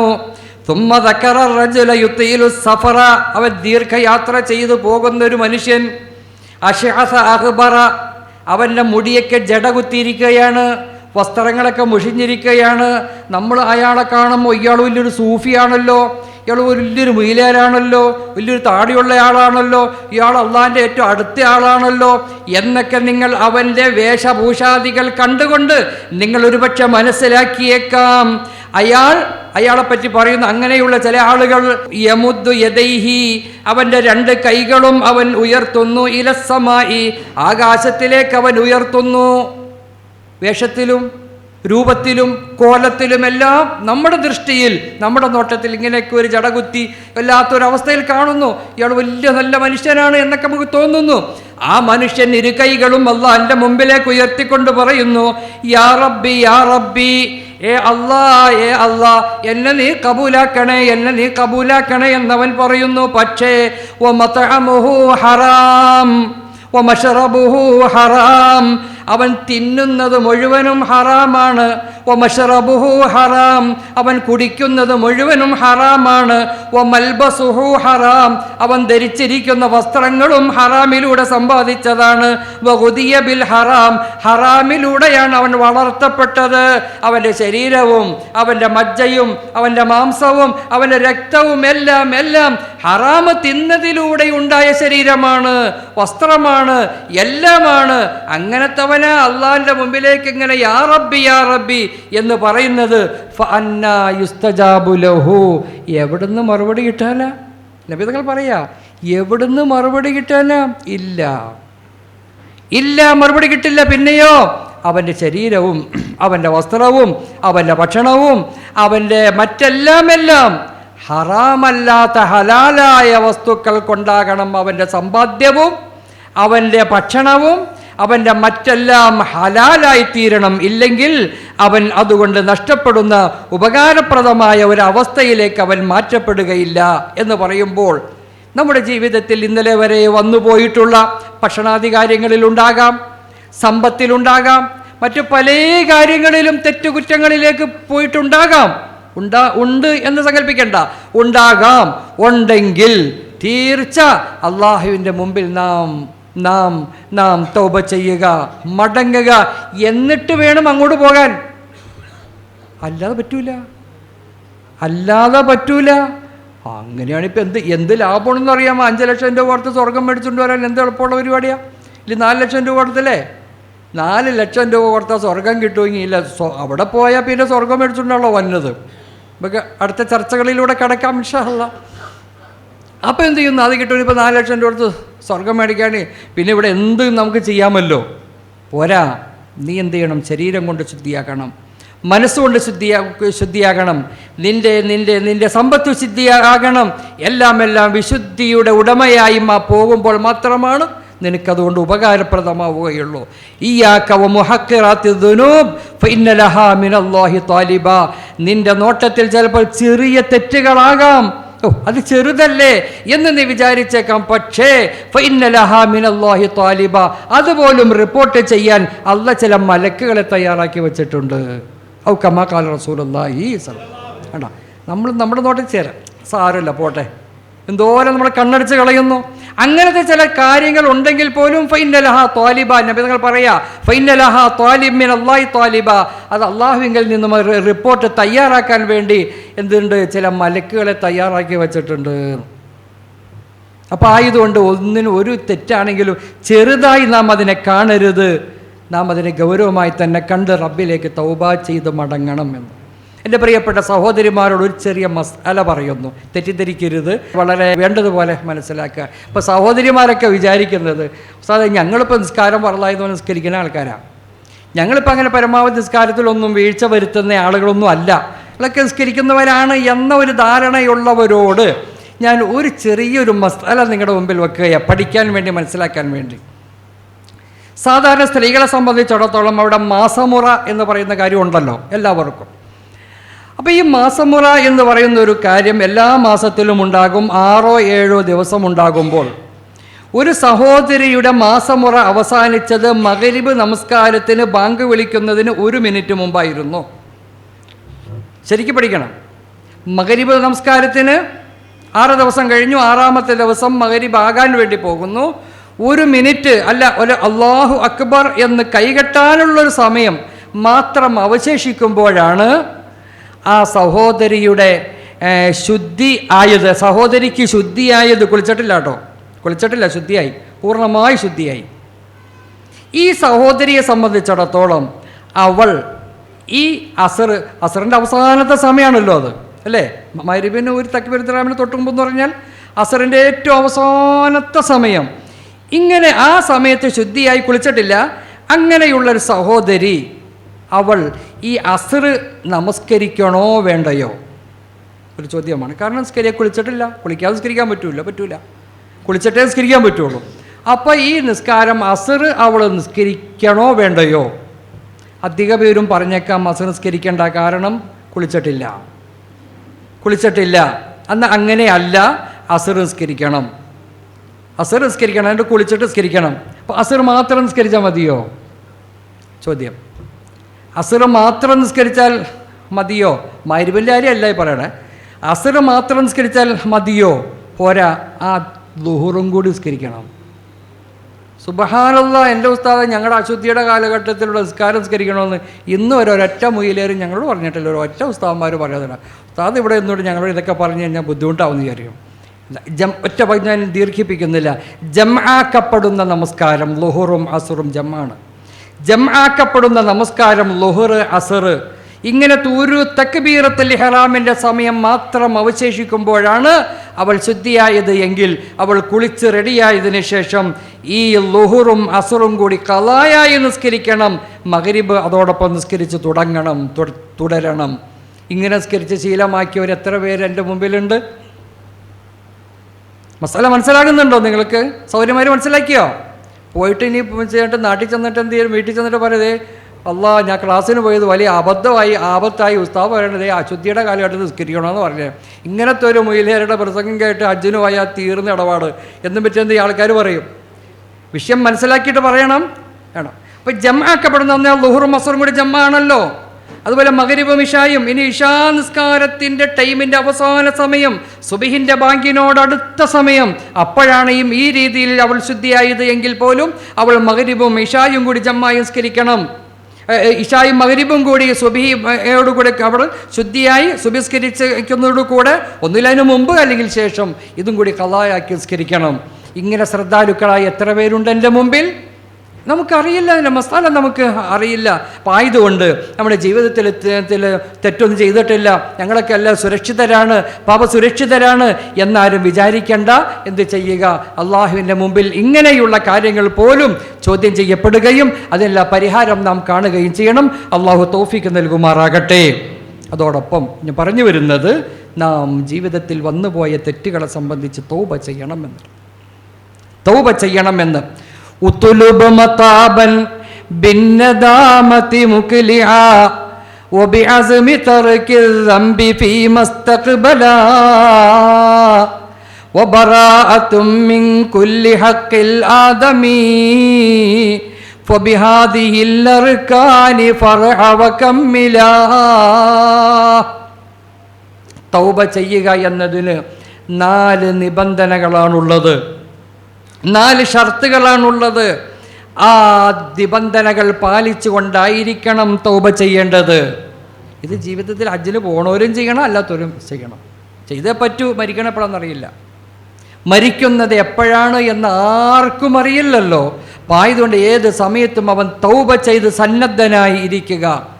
ഏത് സമയത്തും അള്ളാഹുവിൻ്റെ ഭാഗത്ത് നിന്നും അസ്രായീൽ അലൈഹിസ്സലാം ഇറങ്ങി വന്ന് നമ്മുടെ റൂഹ് പിടിച്ചാൽ നാം നഷ്ടത്തിലാകും, കഷ്ടത്തിലാകും. അല്ലാഹു തആല കാത്തുരക്ഷിക്കുമാറാകട്ടെ. അതിനു മുമ്പ് മൂത്തു ഖബല അൻ തമൂത്തു ഔ കമാ ഖാല റസൂലുള്ളാഹി, മരിക്കുന്നതിന് മുമ്പ് നിങ്ങൾ മരിക്കണം. മരിക്കുന്നതിന് മുമ്പേ മരിക്കണം എന്ന് പറഞ്ഞാൽ മരിക്കാൻ തയ്യാറായിരിക്കണം നിങ്ങൾ. നബി തങ്ങൾ സല്ലല്ലാഹു അലൈഹി വസല്ലം നമ്മോട് കൽപ്പിച്ചതാ. ആയതുകൊണ്ട് നിബന്ധനകളിൽ 4 നിബന്ധനകളിൽ ഒന്നാമത്തേത് അന്നദാമത്തു അലദ്ദുനൂബ്. നമ്മൾ സംഭവിച്ചു പോയ തെറ്റുകൾ ഏതെല്ലാം ഉണ്ടോ അവകളെ സംബന്ധിച്ചുള്ള കുറ്റബോധം. അന്നദാമത്തു അലദ്ദുനൂബ്. ഒന്ന് വേണം, പടച്ചവനെ ചെയ്യാൻ പാടില്ലാത്ത കാര്യം ഞാൻ ചെയ്തു പോയി പടച്ചവനെ. നിസ്കാരം ഒഴിവാക്കാൻ പാടില്ലായിരുന്നു, ഞാൻ ചെയ്തു പോയി പടച്ചവനെ. എൻ്റെ ഭർത്താവിനെ വഴക്ക് പറയാൻ പാടില്ലായിരുന്നു, ഞാൻ എൻ്റെ സംസാരത്തിൽ വന്നുപോയി പടച്ചവനെ. എൻ്റെ ഭാര്യയെ ഞാൻ വഴക്ക് പറയാൻ പാടില്ലായിരുന്നു പടച്ചവനെ, എനിക്ക് വന്നുപോയി പടച്ചവനെ. അതുപോലെ ഞാൻ ഹറാമായ സമ്പത്ത് തിന്നേണ്ടി വന്നു, ഞാൻ തിന്നുപോയി പടച്ചവനെ എന്ന നിലയിൽ അതൊരു കുറ്റമായി കാണുക. കുറ്റബോധം എന്നർത്ഥം. ഒന്നാമത്തത് കുറ്റബോധം ഉണ്ടാവുക. എന്ത് തെറ്റ് ചെയ്താലും ഒരു കുറ്റബോധം ഇല്ലെങ്കിൽ അത് പിന്നെ പ്രശ്നമില്ലല്ലോ. അതല്ല, തൗബ ചെയ്യുമ്പോൾ ഉണ്ടാകേണ്ട നിബന്ധനകൾ 4. ഒന്നാമത്തേത് കുറ്റബോധം, അന്നദാമത്തു അലദ്ദുനൂബ്. രണ്ടാമത്തേത് വൽ ഇഖ്ലാഉ അനിദ്ദുനൂബ്. അവൻ ചെയ്തു പോന്ന ആ പാപത്തെ സ്റ്റോപ്പ് ചെയ്യുക. ഇനി ചെയ്യരുതെന്ന്. മദ്യപാനിയാണെങ്കിൽ സ്റ്റോപ്പ്, നിർത്തിയേക്ക്, ഇനി എന്ത് ചെയ്യരുത്, പോകരുത്. എന്നിട്ട് തൗബ ചെയ്യുക. പടച്ചവനെ ഞാൻ മദ്യപിച്ചു പോയി പടച്ചവനെ, നീ എനിക്ക് മാപ്പ് ചെയ്യുക. ഇന്നൽ അബ്ദ, നബി തങ്ങൾ സല്ലല്ലാഹു അലൈഹി വസല്ലം പറയുന്നു, ഇന്നൽ അബ്ദ, ഒരു അടിമ, ഇദഅ്തറഫ, അവൻ കുറ്റം സമ്മതിച്ചു കഴിഞ്ഞാൽ, സുമ്മ താബ, പിന്നീട് അവൻ തൗബ ചെയ്തു എങ്കിൽ, താബല്ലാഹു അലൈഹി, അവൻ്റെ തൗബ അല്ലാഹ് സ്വീകരിക്കും. മനുഷ്യനാണെന്ന് തെറ്റ് പറ്റും, വീഴ്ച പറ്റും, പോരായ്മ പറ്റും, ഇതൊക്കെ പറ്റും. ആരാ വിശുദ്ധന്മാരുള്ളത്? അമ്പിയാക്കന്മാരൊഴികെ ബാക്കി ആരാ വിശുദ്ധന്മാരുള്ളത്? ആരുമില്ല. തെറ്റുകളൊക്കെ പറ്റും. അല്ലാഹ് പടച്ചവനെ ഞാൻ എന്തോരം തെറ്റുകളൊക്കെ ചെയ്തേക്കണേ, പടച്ചവനെ അല്ലാഹ് എനിക്ക് മാപ്പാക്കുമോ, മാപ്പ് നൽകുമോ എന്ന ആശങ്ക നമുക്കുണ്ട്. നിനക്കൊരു ആശങ്ക വേണ്ട. അല്ലാഹ് ഗഫൂറാണ്, അല്ലാഹ് റഹീമാണ്. ലാ തഖ്നുതു മിർ റഹ്മത്തില്ലാ ഇന്നല്ലാഹ യഗ്ഫിറു ദുനൂബ ജമീഅ ഇന്നഹു ഹുവൽ ഗഫൂറുർ റഹീം. നീ നിരാശ നിനക്ക് വേണ്ട കേട്ടോ. അല്ലാഹ് ഗഫൂറാണ്, അല്ലാഹ് റഹീമാണ്. ആയതുകൊണ്ട് നീ നിന്റെ കൈകൾ റബ്ബിലേക്ക് ഉയർത്തുക. അതിൽ ഒന്ന് കുറ്റബോധം, രണ്ടാമത്തേത് റബ്ബേ ഞാൻ ഇനി മേലിൽ ചെയ്യുകയില്ല എന്ന്, മൂന്നാമത്തേത് വൽ അസ്മു അലാ അദ്മിൽ ഔദ്, അവൻ തെറ്റിനകത്തുള്ള കുറ്റബോധം ഒന്ന്, രണ്ടാമത് ചെയ്തു വന്നിരുന്ന തെറ്റുകൾ സ്റ്റോപ്പ് ചെയ്യുക എന്നത്, മൂന്നാമത് ഇനി മേലിൽ ഞാനത് ആവർത്തിക്കില്ല അല്ലാ എന്ന തീരുമാനം. വൽ അസ്മു അലാ അദ്മിൽ ഔദ്, ഞാൻ ഇനി ചെയ്യൂല പടച്ചോനെ, സംഭവിച്ചു പോയി, വന്നത് വന്നോടത്തിൽ വെച്ച് ഇനി ഞാൻ ചെയ്യുകയില്ല പടച്ചോനെ എന്ന നിലയിൽ അവൻ എന്ത് ചെയ്യുക? അവൻ അള്ളാഹുവിൻ്റെ മുമ്പിൽ അവൻ ദുആ ചെയ്തുകൊണ്ട് പശ്ചാത്തപിച്ചുകൊണ്ട് മടങ്ങുക. ഇത് മൂന്ന് കാര്യം മനസ്സിലായല്ലോ എല്ലാവർക്കും അല്ലേ? ആവർത്തിക്കേണ്ട ആവശ്യമില്ലല്ലോ, മനസ്സിലായി. ഇനി നാലാമതൊരു കാര്യം കൂടിയുണ്ട്. അത് അദാ ഉൽ ഹുഖൂഖ് എന്ന് പറയും, ബാധ്യതകൾ വീട്ടുക എന്നർത്ഥം. അദാ ഉൽ ഹുഖൂഖ് എന്ന് പരസ്പരം ജനങ്ങളുമായി, നിന്റെ കൂട്ടാളികളുമായി, നിന്റെ കുടുംബക്കാരുമായി, അയൽവക്കക്കാരുമായി, ജനങ്ങളുമായുള്ള ഇടപാടുകളിൽ വന്ന ബാധ്യതകൾ, ആ ബാധ്യത വീട്ടാനുള്ളൊരു മനസ്സും കൂടി ഉണ്ടെങ്കിലേ എന്താവുള്ളൂ?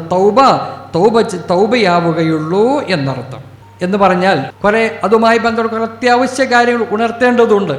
ഉദാഹരണം, നമുക്ക് പിതാവിൽ നിന്നും കിട്ടുന്ന അല്ലെങ്കിൽ മാതാവിൽ നിന്നും കിട്ടുന്ന അനന്തര സ്വത്ത്. ഉദാഹരണം, ഈ അനന്തര സ്വത്ത് അവരിൽ നിന്നും അർഹിക്കുന്ന സ്വത്തിനെ അർഹിക്കുന്ന നിലയിൽ തന്നെ അർഹിക്കുന്ന രീതിയിൽ കൈകാര്യം ചെയ്യുക, ഇതൊരു ബാധ്യതയാണ്.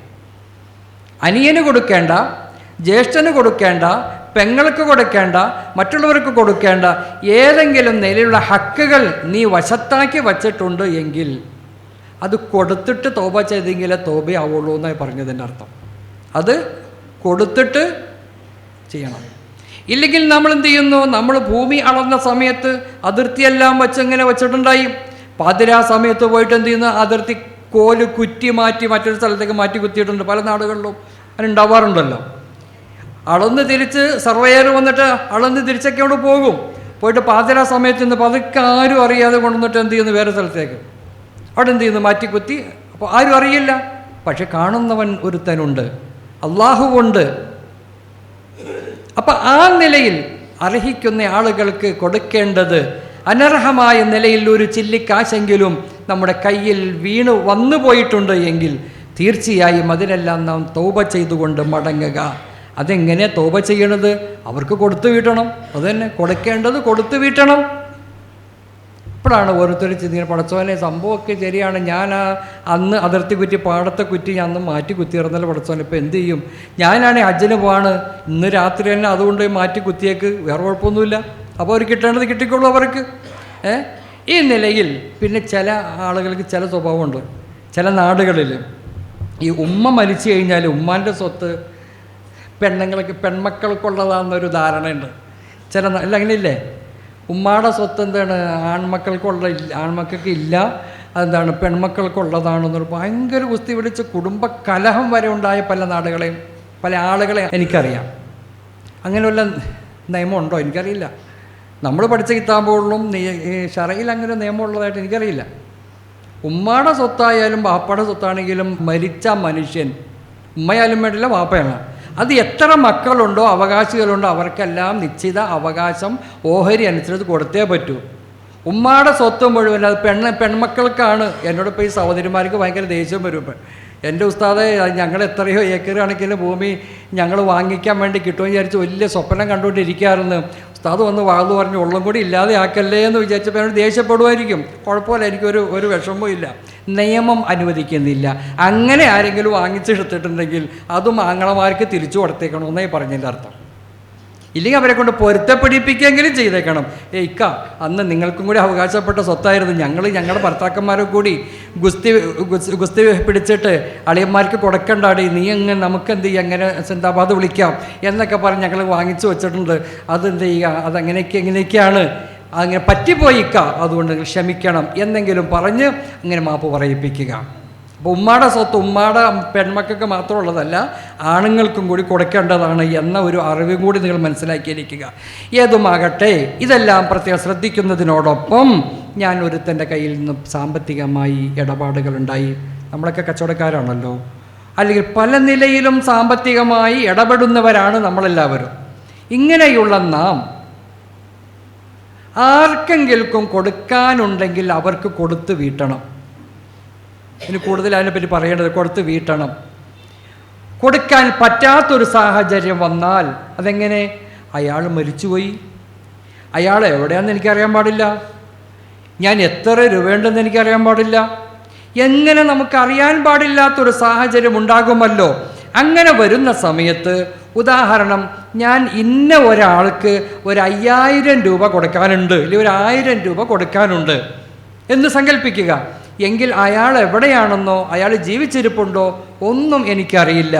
ഇനി അയാളില്ല എങ്കിൽ അയാളുടെ കുടുംബക്കാരെങ്കിലും ഉണ്ടെന്ന് മനസ്സിലാക്കി കഴിഞ്ഞാൽ ആ 1000 രൂപ കൊണ്ടുപോയി ആ കുടുംബത്തിൽ എത്തിച്ച് ഇത് ഇന്ന ആൾക്ക് കൊടുക്കാനുള്ളതാണ് എന്ന നിലയിൽ അവർക്ക് കൊടുക്കുക. അതിന് സാധിച്ചില്ല, എവിടെയെന്ന് അറിയില്ല എങ്കിൽ ആ 1000 രൂപ ആ മനുഷ്യൻ സദക്ക കൊടുക്കുക, നല്ല ഫക്കീറന്മാരായ മിസ്കിന്മാരായ ആളുകൾക്ക് കൊടുക്കുക. ഞാൻ ഇന്ന ഒരാൾക്ക്, അയാൾ എവിടെ പോയി ഒന്നും എനിക്ക് അറിയില്ല അള്ളാഹുവേ, ആയതുകൊണ്ട് ഞാൻ ആ സംഖ്യ ഞാൻ സദക്ക കൊടുക്കുകയാണ് പടച്ചോനെ എന്ന് പറഞ്ഞിട്ട് ഇതിൻ്റെ കൂലി പടച്ചോനെ അദ്ദേഹത്തിലേക്ക് എത്തിച്ചു കൊടുക്കുക, എൻ്റെ ഒരു ബാധ്യതയായിരുന്നു എന്ന നിലയിൽ നാം എന്ത് ചെയ്യുക? ആ കടം വീട്ടണമെന്ന നെയ്യത്തോടുകൂടെ, മനസ്സിലാക്കണം, എൻ്റെ ആ കടം വീട്ടണമെന്ന നെയ്യത്തോടുകൂടെ ആ സംഖ്യ എന്ത് ചെയ്യണം? സദക്ക കൊടുക്കണം. ആ സംഖ്യ എന്ത് ചെയ്യണം? അവൻ അത് കൊടുക്കണം. ഇനി അതോടൊപ്പം തന്നെ തൗബ ചെയ്യുന്ന സമയത്ത് മറ്റുള്ളവരെ പറ്റി ഗീബത്ത്, നമീമത്ത് പോലെയുള്ള കാര്യങ്ങൾ പറഞ്ഞിട്ടുണ്ടെങ്കിൽ അവരോട് പോയി പൊരുത്തപ്പെടിപ്പിക്കണം. ഇതൊക്കെ ഇതിൽ പെട്ടതാ. കാരണം സ്വർഗം മേടിക്കാൻ പോണതാ. കുറേ പണിയുണ്ട്, കുറേ കാര്യങ്ങൾ ചെയ്യാനുണ്ട്. അപ്പം നമ്മൾ അയൽവക്കക്കാരായ ആളുകളോട്, അയൽവക്കക്കാരികളോട്, കുടുംബത്തിൽപ്പെട്ടവരോട് പലരെ പറ്റി പലത് പറഞ്ഞിട്ടുണ്ടാകും ഒക്കെ സംഭവിക്കാവുന്ന. അപ്പോൾ അങ്ങനെ വരുമ്പോൾ എന്ത് ചെയ്യണം? അവരോടൊക്കെ ചെന്ന് പറയാം, എൻ്റെ ജീവിതത്തിൽ എന്തെങ്കിലും അപാകതകൾ അറിഞ്ഞോ അറിയാതെ ഒക്കെ വന്നിട്ടുണ്ടെങ്കിൽ നിങ്ങൾ എനിക്ക് മാപ്പ് നൽകണം. ഞാൻ വിശുദ്ധമായ ഹറമിലേക്ക് ഹജ്ജിന് വേണ്ടി പോകാണ്, എനിക്ക് നിങ്ങൾ മാപ്പ് നൽകണം എന്ന്. അതാ ഞാൻ പറഞ്ഞത്, അടിമകളുമായി ജനങ്ങളുമായുള്ള ഇടപാടുകളിൽ തീർക്കേണ്ട ഹക്കിടപാടുകളൊക്കെ അവർ തീർക്കുക. അതൊരു പക്ഷേ അവൻ്റെ വായു കൊണ്ട് പറഞ്ഞതാകാം, അല്ലെങ്കിൽ സാമ്പത്തികമായ ഇടപാടുകളാകാം.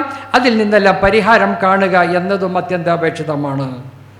സത്യത്തിൽ ഈ ചില സഹോദരിമാർ ഹജ്ജിന് വേണ്ടി പോകുമ്പോൾ അയൽവക്കത്തുള്ള സഹോദരിമാർ വല്ലാതെ സന്തോഷിക്കും, അയൽവക്കത്തുള്ളവർ വല്ലാതെ സന്തോഷിക്കും. അപ്പോൾ എന്താണ് സന്തോഷം എന്ന് പറഞ്ഞു കഴിഞ്ഞാൽ മറ്റൊന്നുമല്ല, സുബ്ഹാനല്ലാഹ്, 2 മാസം ഈ മുസീബത്തോടുന്ന് പോയി കിട്ടിയത് സമാധാനമായി. അത്ര എന്താണ് സമാധാനമായിട്ട് ഞങ്ങൾക്ക് ഇവിടെ ജീവിക്കാമല്ലോ എന്ന് വിചാരിച്ചിട്ട് തിരിച്ചു വരുമ്പോൾ കരയുകയും ചെയ്തേ വന്ന് അങ്ങനത്തെ ഒരവസ്ഥ ഉണ്ടാകരുത്. നിങ്ങൾ പോകുന്ന സമയത്ത് കരയുന്നവരായി മാറുക. അയൽവക്കവും കുടുംബക്കാരും കരയുന്നവരായി മാറണം. എന്നെ സഹായിച്ചിരുന്നതാണ്. ഞാൻ പട്ടിണി കിടക്കുമ്പോൾ, എൻ്റെ മക്കൾ പട്ടിണി കിടക്കുമ്പോൾ ഒരു നേരത്തെ ഭക്ഷണം കൊണ്ടുവന്ന്, ഒരു നേരം ഞങ്ങൾക്ക് ഫ്രൂട്ട്സ് കൊണ്ടുവന്ന് അവരുടെ വീടുകളിൽ കഴിച്ച ഭക്ഷണത്തിൻ്റെ ബാക്കി ഭാഗം എൻ്റെ മക്കൾക്ക് വിഹിതം ചെയ്തിരുന്ന ഒരു സഹോദരിയാണ്. അവർ 2 മാസം ഇവിടെ ഇല്ലാതിരിക്കുക എന്നത് എന്നെ സംബന്ധിച്ചിടത്തോളം, എൻ്റെ കുടുംബത്തെ സംബന്ധിച്ചിടത്തോളം സങ്കടകരമാണ്. അള്ളാഹുവേ, നീ അവർക്ക് പ്രതിഫലം കൊടുക്കണേ എന്ന് പറഞ്ഞ് കരയുന്ന അയൽവക്കക്കാരാക്കി മാറ്റാൻ എൻ്റെ പ്രിയപ്പെട്ട സഹോദരിമാരെ നാം ഓരോരുത്തരും സന്നദ്ധരാവുക. അങ്ങനെ മറ്റുള്ളവരെ സംബന്ധിച്ചുകൊണ്ട് എന്തെങ്കിലും അനാവശ്യമായി പറഞ്ഞിട്ടുണ്ടെങ്കിൽ അവരോട് ചെന്ന് മാപ്പ് പറയുകയും പൊരുത്തം ചോദിക്കുകയും അവരുമായി ദുആ കൊണ്ട് വസിയത്ത് ചെയ്യുകയും ചെയ്യുക. ഇതൊന്നിനും പറ്റിയില്ല എന്നിരിക്കട്ടെ എങ്കിൽ അവൻ ചെയ്യേണ്ടത് ഇസ്തഗ്ഫറല്ലാഹ ലിനഫ്സിഹി, അവർക്ക് വേണ്ടി റബ്ബേ ഇന്ന ആൾക്ക് നീ മഗ്ഫിറത്ത് കൊടുക്കണേ അല്ലാ, ഇന്ന ആൾക്ക് നീ മഗ്ഫിറത്ത് കൊടുക്കണേ അല്ലാ, ഞാൻ അവരെ പറ്റി പലതും പറഞ്ഞു പോയി, പല വീഴ്ചകളും എൻ്റെ ഭാഗത്ത് നിന്ന് സംഭവിച്ചു പോയി, നീ മാപ്പ് നൽകണേ അല്ലാ എന്ന് പറഞ്ഞുകൊണ്ട് അവർക്ക് വേണ്ടി നാം ഇസ്തിഗ്ഫാർ ചോദിക്കണം. ഇതാണ് തൗബയുടെ ഒരു ചുരുങ്ങിയ ഒരു രീതി. ചുരുങ്ങിയ നിലയിൽ സാമ്പത്തികമായും മാനസികമായും വാക്കുപരമായും മറ്റേ ഹക്കിടപാടുകളുമായി ഏതെല്ലാം നിലയിലുണ്ടോ അവകളിൽ നിന്നെല്ലാം പരമാവധി നാം എന്ത് ചെയ്യണം? മോചനം നേടുക എന്നത് ഹജ്ജിൻ്റെ അമലുകളിലുള്ള മുന്നൊരുക്കങ്ങളിൽ കാതലായ ഭാഗമായി നാം ഓരോരുത്തരും ഉൾക്കൊള്ളുകയും മനസ്സിലാക്കുകയും ചെയ്യുക. അള്ളാഹു തൗഫീഖ് നൽകുമാറാകട്ടെ. അതോടൊപ്പം മറ്റൊരു കാര്യം, നമ്മുടെ കുടുംബാദികളായ ആളുകളുമായി വഴക്കിലും വക്കാണത്തിലുമാണ് എങ്കിൽ അവരുമായി പൊരുത്തപ്പെടിപ്പിക്കുകയും മറ്റു പറഞ്ഞ സാമ്പത്തിക ഇടപാടുകളെ പറ്റിയാണ്. ഇനി അവരുമായി പൊരുത്തപ്പെടിപ്പിക്കുകയും എന്തെങ്കിലും പ്രശ്നങ്ങളുണ്ട് എങ്കിൽ അതെല്ലാം നാം പരിഹരിക്കുകയും ചെയ്യണം. മഹാനായ സയ്യിദുനാ റസൂലുള്ളാഹി സല്ലല്ലാഹു അലൈഹി വസല്ലം പറഞ്ഞു, സിൽമൻ ഖതഅക വഅഫു അമ്മൻ ളലമക വഅഹ്സിൻ ലിമൻ അസാഅ ഇലൈക്. നിന്നോട് കുടുംബബന്ധം മുറിച്ചവരോട് നീ അങ്ങോട്ട് ചെന്ന് ചേർക്കുക. വഅഫു അമ്മൻ ളലമക, നിന്നോട് അക്രമം ചെയ്തവരോട് നീ മാപ്പ് ചെയ്തു കൊടുക്കുക. വഅഹ്സിൻ ലിമൻ അസാഅ ഇലൈക, നിന്നോട് മോശമായി പെരുമാറിയവരോട് നീ നല്ല നിലയിൽ അങ്ങോട്ട് സമീപിക്കുക. ഇതാകണം നിന്റെ മനസ്സ് എന്ന് മഹാനായ സയ്യിദുനാ റസൂലുള്ളാഹി സല്ലല്ലാഹു അലൈഹി വസല്ലം മഹാനായ അബൂ ഹുറൈറ റളിയല്ലാഹു തആല അൻഹുവിൽ നിന്ന് റിപ്പോർട്ട് ചെയ്ത ഒരു ഹദീസിൽ നമുക്ക് കാണാം. ഒരു മനുഷ്യൻ വന്നുകൊണ്ട് പറയുന്നു, യാ റസൂലല്ലാഹ്, അല്ലാഹുവിൻ്റെ ഹബീബായ റസൂലേ, ഇന്നലി ഖറാബത്തൻ, എനിക്ക് ചില കുടുംബക്കാരുണ്ട് നബിയെ, അസിലുഹും, ഞാൻ അവരോട് കുടുംബ ബന്ധം ചേർക്കും, പക്ഷേ വയക്തഊനി, അവരെന്നോട് മുറിച്ചുകൊണ്ടേയിരിക്കും. ഞാൻ ചെന്ന് സലാം പറയും, ഞാൻ അവർക്ക് സഹായിക്കും, ഇതൊന്നും അവർ ഉൾക്കൊള്ളുകയില്ല. എന്നെ അടിച്ചിറക്കുന്ന നിലയിൽ അകത്തിക്കളയുന്നൊരു സമീപനമാണ് അവരെന്നോട് കാണിക്കുന്നത്. വഉഹ്സിനു ഇലൈഹിം വയുസീഊന ഇലയ്യ, ഞാൻ അവർക്ക് നല്ല നല്ല കാര്യങ്ങൾ അങ്ങോട്ട് ചെയ്തു കൊടുക്കും, പക്ഷെ അവർ മോശമായിട്ടാണ് എന്നോട് പെരുമാറുന്നത്. ഞാൻ അവർക്ക് സഹിഷ്ണുതയോടുകൂടെ പെരുമാറും, പക്ഷെ അവർ വളരെ മോശമായിട്ടാണ് എന്നോട് ഇങ്ങോട്ട് കാണിക്കുന്നത്. ഇങ്ങനെ പറഞ്ഞപ്പോൾ നബി തങ്ങൾ സല്ലല്ലാഹു അലൈഹി വസല്ലം പറഞ്ഞു, നീ പറഞ്ഞത് സത്യമാണ് എങ്കിൽ ഫകഅന്നമാ തസിഫുഹുമുൽ മല്ല വലാ യസാലു മഅക മിനല്ലാഹി ലഹീറുൻ അലൈഹിം മാ ദുംത അലാ ദാലിക, നീ നന്മ തന്നെ അങ്ങോട്ട് ചെയ്തുകൊണ്ടിരിക്കുക. അവർ തിരിച്ച് നിന്നോട് പ്രതികരിക്കുന്നത് മോശമായിട്ടാണ് എങ്കിൽ അവർ ചൂടൻ ചാരം തിന്നുന്നത് പോലെയായിരിക്കും. അവർ ചൂടൻ ചാരം തിന്നുള്ള അവസ്ഥ നമുക്കറിയാമല്ലോ. അപ്പോൾ അതുപോലെയാണ് അവർ പ്രതികരിക്കുന്ന ഓരോ സംസാരങ്ങളും ഓരോ പ്രവർത്തനങ്ങളും. അവർ സ്വന്തമായി ശക്തമായ ചൂടുള്ള ചാരം വായിലിട്ട് തിന്നുന്നത് പോലെയാണ്. അതവർ ചെയ്തോട്ടെ, നിന്റെ റബ്ബ് സഹായിക്കും, നിന്റെ റബ്ബ് നിന്നെ സഹായിക്കും.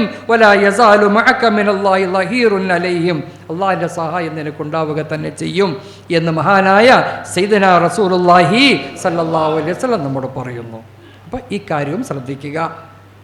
ഏത് കാര്യം? തൗബയോടൊപ്പം തന്നെ നമ്മളുമായി ഭാര്യയുമായുള്ള വഴക്കുള്ളവർ, ഭർത്താവുമായി വഴക്കുള്ളവർ, അതുപോലെ വാപ്പയുമായി, ഉമ്മയുമായി, ആങ്ങളമാരുമായി, പെങ്ങന്മാരുമായി, ഇങ്ങനെയൊക്കെ വഴക്കുള്ള ആരെങ്കിലും തമ്മിൽ വഴക്കുണ്ടെങ്കിൽ ആ വഴക്കുകളെല്ലാം പരിഹരിച്ചുകൊണ്ടാകട്ടെ നിങ്ങളുടെ ഈ പുണ്യഭൂമിയായ മക്കയിലേക്കുള്ള യാത്ര എന്ന് മാത്രം ഞാൻ നിങ്ങളെ സൂചിപ്പിക്കുകയാണ്. അതോടൊപ്പം ഇനിയൊന്നും വിശദീകരിക്കേണ്ട കാര്യമില്ല, അതൊക്കെ നിങ്ങൾക്ക് മനസ്സിലായിട്ടുണ്ട്. അതോടൊപ്പം തന്നെ ശ്രദ്ധിക്കേണ്ട മറ്റൊരു കാര്യം, അന്തക്കൂന നഫഖത്തുഹു ഹലാല, അവൻ ചെലവഴിക്കുന്ന സമ്പത്ത് നല്ല സമ്പത്താവുക ഹജ്ജിന് വേണ്ടിയിട്ട്. ആരെങ്കിലൊക്കെ പറ്റിച്ചു വാങ്ങിച്ചതും മറ്റേതെങ്കിലും നിലയിൽ അനധികൃതമായി പിടിച്ചെടുത്ത സമ്പത്തോ അല്ലെങ്കിൽ ഹറാമായതിലൂടെ സമ്പാദിച്ച മുതലോ ആണെങ്കിൽ ആ മുതൽ ഈ കാര്യത്തിന് വേണ്ടി പ്രത്യേകം, മറ്റുള്ളതിന് പാടില്ല, അതോടൊപ്പം പ്രത്യേകിച്ച് ഈ കാര്യത്തിനു വേണ്ടി ഉപയോഗിക്കാൻ പാടില്ല. ഇദാ ഖറജ ബിൻ നഫഖത്തിൽ ഹബീസ, മോശമായ സമ്പത്ത് കൊണ്ടാണ് നീ ആ പുണ്യഭൂമിയിലേക്ക്, വിശുദ്ധമായ ഹറമിലേക്ക് പോകാൻ വേണ്ടി പോകുന്നതെങ്കിൽ ഫനാദാ, നബി തങ്ങൾ പറയുന്നു, ഫനാദാ, അതാ ഒരു വിളിയാളം കേൾക്കാം, ലബ്ബൈക ലബ്ബൈക് ലബ്ബൈക ലബ്ബൈക്. അവൻ എന്ത് ചെയ്യുന്നു? ലബ്ബൈകേ, എവിടെയാണവൻ? നാദാഹു മുനാദിൻ ബിസ്സമാ, അവൻ പറയും ലബ്ബൈക അല്ലാഹുമ്മ ലബ്ബൈക പറഞ്ഞാൽ പോണേ. ചെലവഴിച്ച സംഖ്യ മുഴുവൻ ഹറാം.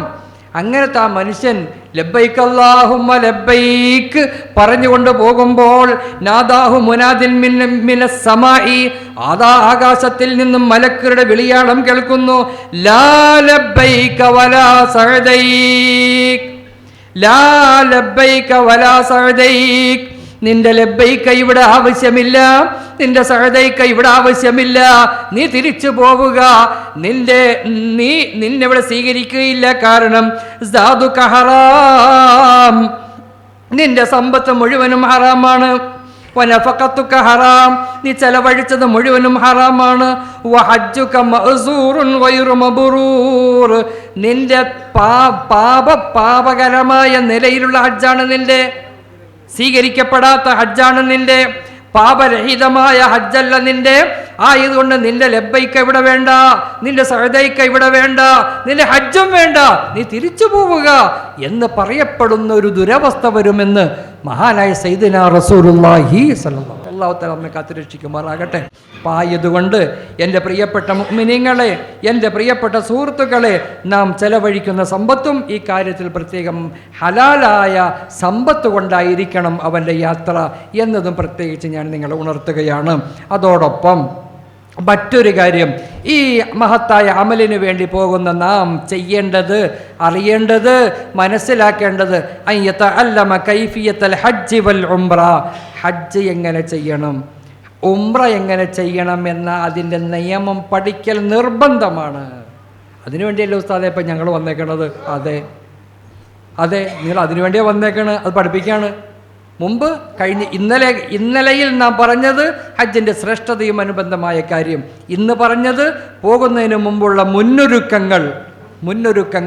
അവകളിൽപ്പെട്ട ഒന്നാണ് പഠിക്കുക എന്നത്. ഹജ്ജിൻ്റെ അമല് പഠിച്ചിട്ടേ പോകാവൂ, ഹജ്ജിൻ്റെ അമല് പഠിച്ചിട്ടേ പോകാവൂ, ഇല്ലെങ്കിൽ പോകണ്ടെന്നർത്ഥം.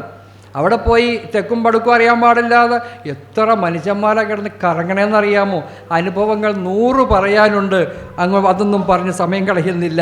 അതാ ഫർള് ഐൻ. ഇതെന്താണ്? ഫർള് ഐനാണ് മസാല പഠിക്കൽ.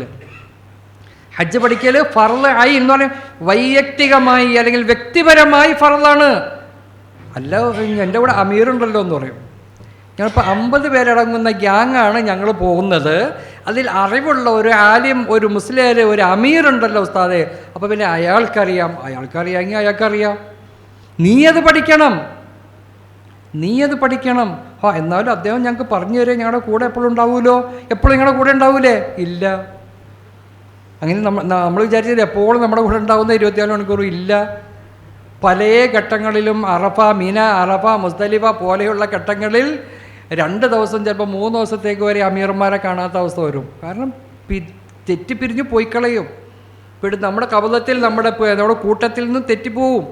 ഉമ്മ വാപ്പയെ, മക്കൾ ഉമ്മനെ കാണാതെ എത്ര ആളുകൾ വിഷമിക്കുന്നു. ഉമ്മ മോനെ കാണാതെ നടക്കണ്, ഭാര്യ ഭർത്താവിനെ കാണാതെ, ഭർത്താവ് ഭാര്യനെ കാണാതെ.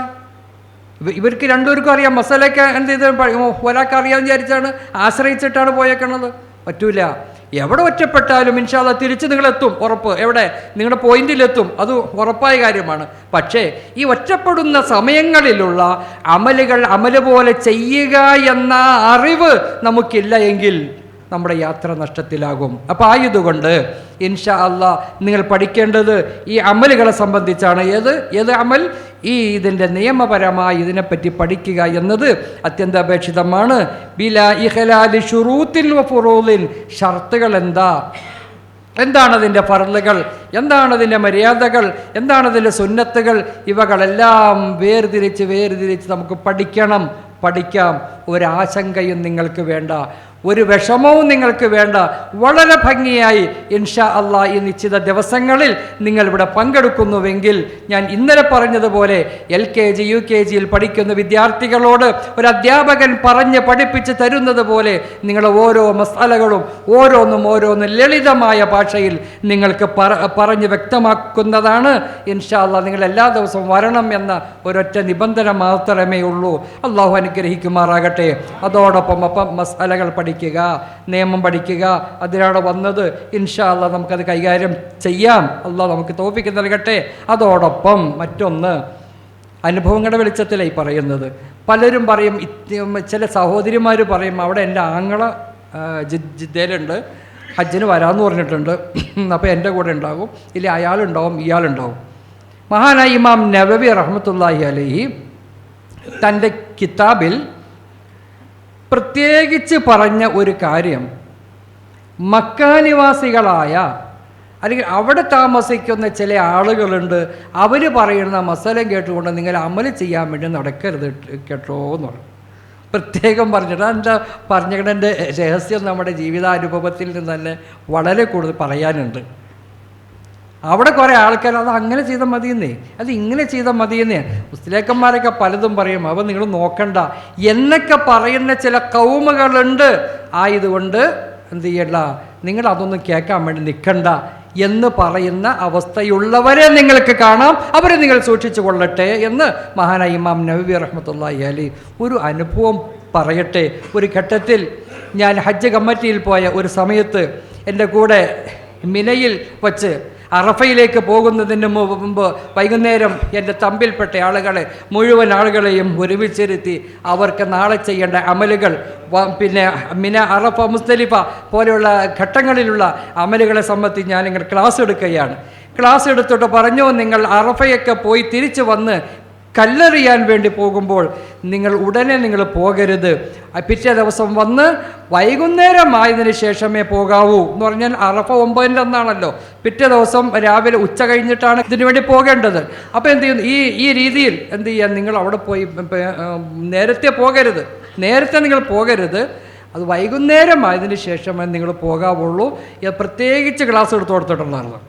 അങ്ങനെ എൻ്റെ ഈ തമ്പിൽപ്പെട്ട ചില സഹോദരിമാരെന്ത് ചെയ്തു, അവരുടെ ആങ്ങളമാർ ജിദ്ദയിലുണ്ട് ഉണ്ടായിരുന്നു എന്നും പറഞ്ഞ് ഇവരോടൊപ്പം സത്യത്തിൽ പോയി.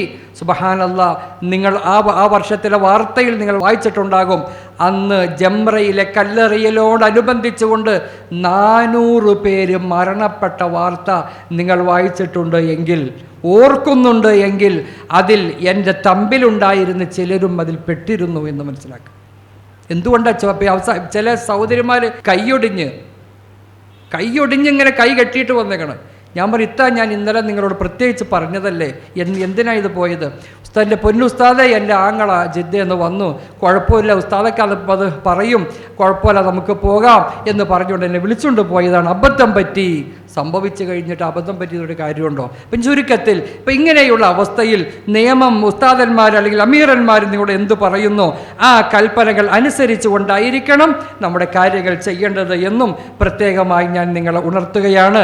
ഇനി മുന്നൊരുക്കവുമായി ബന്ധപ്പെട്ട ഒരു കാര്യവും കൂടി എനിക്ക് നിങ്ങളുടെ മുമ്പിൽ പറയാനുണ്ട്. ഇൻഷാ അല്ലാഹ് നാളത്തെ ക്ലാസ്സിൽ അത് പറയാം. അത് മറ്റൊന്നുമല്ല, നമ്മുടെ യാത്രാവേളയിലുള്ള നമ്മുടെ നമസ്കാരത്തിൻ്റെ രീതികൾ ജമ്മും കസറുമായി ബന്ധപ്പെട്ട നിയമമാണ്. അത് ഇൻഷാ അല്ലാഹ് നമുക്ക് നാളെ പഠിക്കാം. അത് കഴിഞ്ഞ് അതും കൂടി പഠിച്ചാൽ നിങ്ങൾ ഇൻഷാ അല്ലാഹ് വീട്ടിൽ നിന്ന് നിങ്ങളെ ഇറക്കി കൊണ്ടുപോകും. എങ്ങോട്ട് കൊണ്ടുപോകും? ഹറമിലേക്ക് നിങ്ങളെ ഇറക്കി കൊണ്ടുപോകും. നമുക്ക് നാളെ മക്കത്തേക്ക് പോകാം. അതോടൊപ്പം അതിനു മുമ്പായി പ്രത്യേകം ശ്രദ്ധിക്കാനുള്ളത്, നമ്മുടെ വലിയൊരു യാത്രയാണിത്, വലിയ ഒരു യാത്രയാണ്. ഈ യാത്രാവേളയിൽ നമ്മുടെ ആരോഗ്യം സംരക്ഷിക്കുക എന്നത് അത്യന്താപേക്ഷിതമായ കാര്യമാണ്. അതിനുവേണ്ടിയുള്ള ശാരീരികമായ ഒരു സന്നദ്ധത, അതിനുവേണ്ടിയുള്ള ആഫിയത്ത് നമ്മൾ എന്ത് ചെയ്യുക, ഉണ്ടാക്കിയെടുക്കുക. പുരുഷന്മാരാണെങ്കിലും സ്ത്രീകളാണെങ്കിലും. പണ്ടൊക്കെ നമ്മൾ നടക്കുന്ന സ്വഭാവം ഉണ്ടായിരുന്നു, ഇന്നിപ്പോൾ അങ്ങനെ ഇല്ല. അവിടെ ചെന്നാൽ കിലോമീറ്ററുകളോളം നടക്കണം. എത്ര നടക്കാൻ പാടില്ല എന്ന് പറഞ്ഞാലും നടന്നേ പറ്റൂ. 10, 15, 20 കിലോമീറ്ററൊക്കെ ചിലപ്പോൾ നടക്കേണ്ടി വരും. അല്ലോ സ്ഥലങ്ങൾ പൈസ കൊടുത്ത് വണ്ടിക്ക് ബുക്ക് ചെയ്തിട്ടുണ്ടല്ലോ, വണ്ടി ഒരറ്റത്തുണ്ടാവും, നടക്കൽ നിങ്ങളുണ്ടാവും. നമ്മുടെ എൻ്റെ കൂടെ ഒരു വർഷം ഹജ്ജിനുണ്ടായ തങ്ങളോട് ചോദിച്ചറിയാം, ഞങ്ങൾ അനുഭവിച്ചൊരു യാതന. സുബ്ഹാനല്ലാഹ്, ഇന്നും ഒരു 100 ഹജ്ജ് ചെയ്തതിൻ്റെ പ്രതിഫലം എനിക്ക് ആ ഒറ്റ ദിവസം കൊണ്ട് കിട്ടുമെന്ന് ഞാൻ ഉറപ്പിച്ച് മനസ്സിലാക്കിയിട്ടുണ്ട്. അത്രയും അനുഭവിച്ചിട്ടുണ്ട്. എൻ്റെ വല്ലാത്ത സംഭവം ഇന്നും എൻ്റെ മനസ്സിൽ നിന്ന് പോകാത്തതാണ്. ഏതുമാകട്ടെ, ആരോഗ്യം എന്നത് ആവശ്യമാണ്. അതിനുവേണ്ടി എൻ്റെ പ്രിയപ്പെട്ട സഹോദരന്മാരെ, നാം ഒന്ന് അതിനുവേണ്ടി തയ്യാറാണ്. അത് എങ്ങനെയൊക്കെ തയ്യാറാവണമെന്ന് ഞാൻ പറയേണ്ട ആവശ്യമില്ല. രാവിലെ കുറേ സ്ഥലങ്ങളിലേക്ക് അങ്ങോട്ടും ഇവിടെയൊക്കെ ജമാഅത്തിൽ പോകുമ്പോൾ, നിസ്കരിക്കാൻ പോകുമ്പോഴൊക്കെ പോയി കാൽനടയെ വണ്ടി ഓടിക്കുക എന്നത് തൽക്കാലം ഒന്ന് മാറ്റിവെച്ച് ചില നടക്കുക. സഹോദരിമാരെ, നിങ്ങളും അതുപോലെ തന്നെ എന്ത് ചെയ്യുക, കുറച്ചെങ്കിലും വീടിൻ്റെ പരിസരങ്ങളിലേക്ക് എന്ത് ചെയ്യുക, നടക്കുക. അതോടൊപ്പം തന്നെ നിങ്ങൾ ശ്രദ്ധിക്കാനുള്ള മറ്റൊരു കാര്യം, സഹോദരിമാർ, ആരോഗ്യത്തിന് വേണ്ടി പണ്ട് കാലഘട്ടത്തിൽ തുണി അലക്കുന്ന സ്വഭാവം ഉണ്ടായി. അപ്പോൾ ഈ അലക്കുന്നതോടുകൂടി അവളുടെ ശരീരത്തിൽ നല്ല ഒരു ആരോഗ്യം അതിലൂടെ കിട്ടും. ഇന്ന് തുണി അലക്കണ സ്വഭാവമൊന്നുമില്ല. വാഷിംഗ് മെഷീനകത്തിട്ട് 2 സ്വിച്ച് ഇട്ടിട്ട് ഒരു കലക്ക് കലക്കിയിട്ട് റെഡിയാക്കി എടുത്തിട്ട് അനങ്ങാതെ നിൽക്കുന്നൊരു സ്വഭാവമാണ്. മുമ്പ് പണ്ട് കാലത്ത് വെള്ളം കോരുന്ന സ്വഭാവം ഉണ്ടായിരുന്നു. ഇന്നത് വലുതുണ്ടോ? മോട്ടറിൻ്റെ സ്വിച്ച് ഇട്ട് കഴിഞ്ഞാൽ ടാങ്കിൽ വെള്ളമായി പൈപ്പ് തിരിച്ചാൽ മതി. ആ നിന്ന പോയിന്റിൽ തന്നെ അലക്കുകയും ചെയ്യാം, നിന്ന പോയിന്റിൽ തന്നെ എന്ത് ചെയ്യുക, നമുക്ക് വെള്ളം കിട്ടുകയും ചെയ്യും. അതുപോലെ പണ്ട് അരക്കുന്ന സ്വഭാവം ഉണ്ടായിരുന്നു, കൂട്ടാത്തലയ്ക്ക് വേണ്ടിയിട്ട് അരക്കുന്നു. ഇന്നത് വലുതുണ്ടോ? മിക്സിയുടെ സ്വിച്ച് ഇട്ട് കഴിഞ്ഞാൽ സംഗതി എന്ത് ചെയ്തു, അതുമായി. പിന്നെ ഒന്ന് പുറത്തേക്ക് പോകണമെങ്കിൽ കാൽനടയായി പോകേണ്ട ഘട്ടങ്ങളിൽ 1 കിലോമീറ്റർ പോകണമെങ്കിൽ പോലും ഓട്ടോറിക്ഷ വിളിക്കും, ഇല്ലെങ്കിൽ യൂബർ ടാക്സിയെങ്കിലും വിളിച്ചിരിക്കും. അങ്ങനെ ആ നടത്തവും എന്ത് ചെയ്തിരിക്കുന്നത് ഒഴിവാക്കി. അതുപോലെ തന്നെ മുറ്റമടിക്കലുണ്ടായിരുന്നു. ഇപ്പം മുറ്റമടിക്കാൻ വേണ്ടി ഹാദിമത്തുകളെയും വേലക്കാരിനെയും അങ്ങനെയൊക്കെ ഉള്ളവരാക്കി. ഇങ്ങനെയുള്ള നിലയിൽ ഒരു പണിയും ചെയ്യാതെ വീടിൻ്റെ ഉള്ളിലിരുന്ന് മരുമക്കൾ വല്ലവരും വന്ന് കിട്ടിയിട്ടുണ്ടെങ്കിൽ അവരുടെ മുമ്പിൽ കണ്ണുരുട്ടി കാണിച്ച് എടി നീ അത് ചെയ്യടില്ല മറ്റേ ശരിയാക്കും എന്ന മാതിരിയൊക്കെ എന്ത് പറഞ്ഞവരെ ഭീഷണിപ്പെടുത്തി പേടിപ്പിച്ച് അമ്മായിമാർ കളിക്കണ ചില ഉമ്മമാരും അങ്ങനെയുള്ളവരൊക്കെ ഉണ്ടെങ്കിൽ ഇനി അതൊക്കെ അമ്മയും മരുമക്കളോട് പറയുക, മക്കളെ നിങ്ങൾ മാറിയിരുന്നോ, ഇനി ഞാനൊന്ന് ജോലി ചെയ്യട്ടെ, എനിക്കൊന്ന് ഹജ്ജിന് പോകണം, എനിക്കൊന്ന് ആരോഗ്യം വേണം എന്നെന്തെങ്കിലും ഒരു തീരുമാനമെടുത്താൽ നിങ്ങളുടെ മരുമക്കൾക്ക് എന്ത് സ്നേഹമായിരിക്കുമെന്ന് അറിയാമോ? നിങ്ങളോട് ഭയങ്കര സ്നേഹമായിരിക്കും. അതോടൊപ്പം ഒരു ജോലിയും ചെയ്യാതെ ഇങ്ങനെ ഇരുന്ന് ഇറച്ചിക്കോഴിയുടെ കോലത്തിലായി നമ്മുടെ പെണ്ണുങ്ങൾ അല്ലേ. ഇറച്ചിക്കോഴി എന്തിനുള്ള തിന്നാൻ മാത്രം കൊള്ളാവുള്ള ഒന്നിനും ആ സാധനത്തിനോട് കൊള്ളില്ല എന്നതുപോലെ ആ നിലയിലുള്ള അവസ്ഥയിലേക്ക് നമ്മുടെ സ്ത്രീകൾ മാറി. ഈ പുണ്യ ഹറമിലേക്ക് പോകുമ്പോൾ കുറേ കഠിനാധ്വാനമുണ്ട്, കുറേ കഷ്ടപ്പാടുകളുണ്ട്. അതെല്ലാം നിങ്ങൾ മനസ്സിലാക്കിക്കൊണ്ട് ആരോഗ്യ സംരക്ഷണത്തിന് ആവശ്യമായ കാര്യങ്ങൾ നിങ്ങൾ ചെയ്യണമെന്നും കൂടി പ്രത്യേകമായി ഞാൻ നിങ്ങളെ ഓർമ്മിപ്പിച്ചുകൊണ്ട് ഇൻഷാ അല്ലാഹ് ബാക്കി ഭാഗം നാളെ ജംഉ ഖസറും യാത്രാവേളയിൽ അത്യന്താപേക്ഷിതമായി നിർബന്ധമായി മനസ്സിലാക്കിയിരിക്കേണ്ട ജംഉ ഖസറിനെ പറ്റിയും ലളിതമായ ഭാഷയിൽ പറയുന്നതിന് ശേഷം ഇൻഷാ അല്ലാഹ് നിങ്ങളെ വിശുദ്ധ ഹറമിലേക്ക് പോകുന്നതിനുള്ള അവസരം ഒരുക്കി നിങ്ങളെ ഞാൻ ഇവിടുന്ന് കൂട്ടിക്കൊണ്ടു പോകും. അള്ളാഹു തൗഫീക്ക് നൽകുമാറാകട്ടെ.